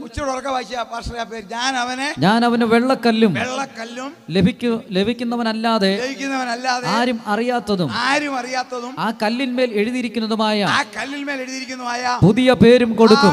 അന്നാമെന്ന് വിളിക്കത്തില്ല, ചാക്കോച്ചാന്ന് വിളിക്കത്തില്ല. ഒരു പുതിയ പേര് സ്വർഗത്തിൽ കിട്ടും. ആമേൻ. അതിന്റെ നിഴലാണ് യാക്കോബിനെ ഇസ്രായേലായിട്ട് മാറ്റിയത്. സാറായിട്ട് മാറ്റിയെങ്കിൽ എന്റെയും നിങ്ങളുടെ പേര് മാറ്റും. ഇവിടെ ഇട്ടിരിക്കുന്ന പേര് അവിടെ വിളിക്കത്തില്ല. ഈ പേര് നമ്മളല്ല, സ്വർഗത്തിൽ ഒരു പേര് കിട്ടും. സ്വർഗത്തിൽ തേജസ് കിട്ടും, സ്വർഗീയ ശരീരം കിട്ടും. ഇനിയുണ്ട് വ്യത്യാസങ്ങൾ, അവിടെ നിൽക്കട്ടെ. ഈ തലമുറയിൽ കർത്താവ് വരും. അതിൻ്റെ ഒരടയാളം കൂടെ പറഞ്ഞ് ഞാൻ അവസാനിപ്പിക്കേണ്ട സമയം തീർന്നു. ലോകരാജ്യങ്ങളെല്ലാം കൂടെ ചേർന്നാണ് ഇങ്ങനെ എതിർക്രിസ്തു വരാമിരുന്നെന്നാ. ഈ തകർന്നു കിടക്കുന്ന ലോകത്തെ ഭരിക്കാൻ ഒരു രാഷ്ട്രീയ നേതാവിന് സാധിക്കത്തില്ല. കോടിക്കണക്കിന് ശവോടെ കിടക്കും, കോടിക്കണക്കിന്. ഇവിടുത്തെ ഇൻ്റർനെറ്റും സിസ്റ്റവും അണക്കെട്ടും റെയിലും ട്രെയിനും പ്ലെയിനും റോഡും എല്ലാം തകരും. ആര് മാറ്റും? അന്നേരം പിശാച കയറി വരാൻ പോവുക. അവൻ വരണമെങ്കിൽ ഇസ്രായേലിനോടൊരു പരിപാടിയുണ്ട്. അത് ഇസ്രായേൽ പറഞ്ഞു. അങ്ങനെയാണ് അവൻ വരാനുള്ള കളവൊരുക്കുന്ന. ഒന്ന്, റാപ്ചർ എന്ന് പറയുന്ന കർത്താവിൻ്റെ വരവിലെ ആ അപകട നിമിത്ത ലോകരാഷ്ട്രങ്ങൾ തകർന്ന് തരിപ്പണമായപ്പോൾ ആ സമയത്ത് അവൻ വരും. സാത്താൻ്റെ അധികാരവും കൊണ്ട് എല്ലാം ക്രമീകരിക്കാം. കാരണം ഈജിപ്ഷ്യൻ മന്ത്രവാദികളും അത്ഭുതങ്ങൾ ചെയ്തതുപോലെ ഇവൻ പിശാചാണ്. അത്ഭുതം ചെയ്ത് സാറ്റലൈറ്റ് പൊക്കി വെക്കും. എല്ലാം റെഡിയാക്കുമ്പോൾ അവർക്ക് ഇവൻ ദൈവമാണ്. കർത്താവ് യഹൂദന്മാരോട് പറഞ്ഞു, ഞാൻ എൻ്റെ പിതാവിൻ്റെ നാമത്തിൽ വന്നു, നിങ്ങൾ എന്നെ കൈക്കൊള്ളുന്നില്ല, മറ്റൊരുത്തൻ സ്വന്തം നാമത്തിൽ വന്നാൽ കൈക്കൊള്ളും. 2-3 മാസം മുമ്പ് ഇസ്രായേൽ പറഞ്ഞ് കേൾക്കണമോ? ഞങ്ങളോട് ഇങ്ങനെ ചൊറിഞ്ഞു മാന്തി ഞങ്ങളെ ഇല്ലാതെ വന്നാൽ ആ കൈക്ക് ഞങ്ങളൊരു അടിയടിക്കാൻ പോവുക. അടിയുടെ പേര് ഞാൻ പറയാം. അവർ പറഞ്ഞതാ, ഞങ്ങളുടെ ഒരു സൂത്രം ഇരിപ്പുണ്ട്, അടിച്ചാൽ ഈ ലോകത്തിന് എന്ത് പറ്റുമെന്ന് ഞങ്ങൾക്ക് തന്നെ അറിയാമല്ല. ഞങ്ങൾക്കും പറ്റും, നിങ്ങൾക്കും പറ്റും. ആ സാധനത്തിന്റെ പേരാണ് സാംസൺ ഓപ്ഷൻ. എന്താണെന്നറിയാമോ? സാംസൺ ഓപ്ഷൻ എന്താ ഒരു പേരിട്ടത്? നമുക്കറിയാം, ശിംശോൻ ഒടുവിൽ കണ്ണ് കുത്തി പൊട്ടിച്ച് ഗസയിൽ കൊണ്ടിട്ടു ഇല്ലേ? ഒടുവിൽ അവൻ്റെ കണ്ണും പൊട്ടിച്ച് അവനെ കളിക്കാൻ ഓടി നിർത്തി. ഉടനെ ശിംശോൻ പറഞ്ഞു, എൻ്റെ ദൈവമേ, എൻ്റെ കണ്ണിന് പകരം കൊടുക്കാൻ നഷ്ടപ്പെട്ട ശക്തി ഒന്ന് തരണേ. ദൈവം കൊടുത്തില്ലേ? ആ 2 തൂണിലോട്ട് പിടിച്ചു ഒറ്റ ചായയിൽ ചായച്ചു. ആയിരക്കണക്കിന് ജനവും അവനും പോയി. അതിനെ ഓർമ്മയിലാണ് ഇവിടെ ഇരിക്കുന്ന പേരാണ് സാംസൺ ഓപ്ഷൻ. എന്താണെന്നറിയാവോ? അതിശക്തമായ പ്രതികാരദാഹമുള്ള അണുവായുധം. അമേരിക്കയ്ക്ക് പോലും അറിയാമല്ലോ അതിൻ്റെ കോൺസിക്വൻസ് എന്താണെന്ന്. അത്ര ശക്തമായ ഒരു സാധനം അവൻ്റെ കയ്യിലുണ്ട്. അവൻ പറഞ്ഞു, ഞങ്ങളെ ഇങ്ങനെ ചൊറിഞ്ഞു വന്നാൽ ഒടുവിലത്തെ അടിക്ക് ഞങ്ങളത് അടിക്കും. സഭ എടുക്കപ്പെടും, കർത്താവ് വരും, എടുക്കപ്പെടും. ഗതികെട്ടവരത് അടിക്കുമ്പോൾ അവനും തകരും, ലോകവും തകരും. അപ്പോൾ എതിർ ക്രിസ്തു വരും. അപ്പോൾ എതിർ ക്രിസ്തുവിനെ അവൻ സ്വീകരിക്കും. എന്തിനാ? അവനെ ക്ലീൻ ചെയ്യാൻ പോവുകയാണ്. അവനെ നശിപ്പിക്കത്തില്ല. യാക്കോബ് ഗ്രഹത്തിന്മേലും ഇസ്രായേൽ ഗ്രഹത്തിന്മേലും കൃപയുടെ ആത്മാവിനെ പകരും. അവർ മനസ്സാന്തരപ്പെടണം. അത് നമ്മുടെ സിസ്റ്റമല്ല. നമ്മൾ സ്വർഗത്തിൽ പോയ ശേഷം മാത്രം. ഇത് സുപ്രസാദ കാലം, ഇത് രക്ഷാ ദിവസം. കണ്ണുകളടയ്ക്കാം. ഇന്ന് രാത്രിയിൽ ഞാനൊരു സഭയ്ക്കെതിരായി പറഞ്ഞിട്ടില്ല, ഒരു മതത്തിനെതിരായി പറയത്തില്ല. സംഭവിക്കാൻ പോകുന്ന കാര്യം പറഞ്ഞു. പക്ഷെ ഒരു സത്യം, ഒരു മനുഷ്യന്റെ ജീവിതം വിജയിക്കണമെങ്കിൽ സൃഷ്ടാവുമായി ബന്ധപ്പെടണം. ഈ ലോക ജീവിതം ഞാൻ പറഞ്ഞല്ലോ, KM ചെറിയാൻ പ്രശസ്തനായ ഹൃദ്രോഗ വിദഗ്ധൻ വരെ മരിച്ചു. ഞാനും നിങ്ങൾ നാളെ ജീവിച്ചിരിക്കുന്ന ഒരു ഉറപ്പുമില്ല. എന്നാൽ യേശുവിനെ രക്ഷകനായി സ്വീകരിച്ചാൽ ജീവിതം സമാധാനം, മരണത്തിന് ശേഷം പ്രമോഷൻ. മരണത്തെ ഭയപ്പെടേണ്ട കാര്യമില്ല. 2, സകല കഷ്ടങ്ങളിലും സകല പ്രയാസങ്ങൾക്കും ഉത്തരമായി യേശു വീട്ടിൽ കാണും. ഭാരമോ പ്രയാസമോ പ്രതികൂലമുള്ള സഹോദര, സാമ്പത്തിക ഞെരുക്കമുള്ള അച്ചായ, വളരെ വേദന സഹിക്കുന്ന മാമേ, ഇന്ന് രാത്രി പറയാം, കർത്താവ് നിന്നോടൊപ്പം ഉണ്ട്. നീ ഒന്ന് വിലപ്പെട്ടെ, ധൈര്യപ്പെട്ടെ. ലോകം വെറുക്കട്ടെ, ലോകം വിമർശിക്കട്ടെ, പരിഹസിക്കട്ടെ, ഒന്നും നോക്കണ്ട. ഞാൻ എൻ്റെ കർത്താവിനെ മുറുകെ പിടിച്ചിരിക്കുന്നു. ഈ കൃപ പ്രാപിക്കാത്ത ആരെങ്കിലും ഉണ്ടെങ്കിൽ ഈ തലമുറ, എതിർ ക്രിസ്തു വരുന്ന മൺവേൾ റോളർ വരുന്ന തലമുറയാണ്. ആ തലമുറയിൽ എതിർ ക്രിസ്തു തലമുറയിൽ അധികാരം എടുക്കും. വിശുദ്ധന്മാർ മാത്രം, അഭിഷേകമുള്ളവർ മാത്രം, യേശുവിനെ കേൾക്കുന്നവർ മാത്രം, അവൻ്റെ കൽപ്പന അനുസരിച്ചവർ മാത്രം, അവനെ ആരാധിച്ചവർ മാത്രം, വിശുദ്ധിയിൽ ജീവിക്കുന്നവർ മാത്രം എടുക്കപ്പെടും. വേറെ ആരും ആ കാഹളം കേൾക്കത്തില്ല. ഇന്ന് രാത്രിയിൽ ആർക്കെങ്കിലും സമർപ്പിക്കുവാൻ താല്പര്യമുണ്ടെങ്കിൽ നിങ്ങൾ സമർപ്പിക്കുക. എഴുന്നേറ്റ് നിൽക്കേണ്ട, കര ഉയർത്തിയാൽ മതി. ഞാൻ പ്രാർത്ഥിക്കും. പ്രാർത്ഥിക്കാൻ പോവുകയാണ്.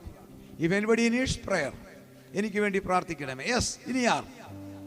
കർത്താവേ, സ്വർഗപിതാവേ, ഈ ഉയർത്തിയ കരങ്ങൾ അവിടുന്ന് കണ്ടു. അങ്ങയുടെ കൃപ പകരണം. ഈ വചനം അവരിൽ പ്രവർത്തിക്കണം. അടിയനെ അങ്ങ് അയച്ചെന്ന് മനസ്സിലാക്കുവാൻ തക്കവണ്ണം കൃപ പകരണം. ഈ സംഘാടകർക്കായി സ്തോത്രം. യേശുവിൻ്റെ നാമത്തിൽ തന്നെ ആമേൻ.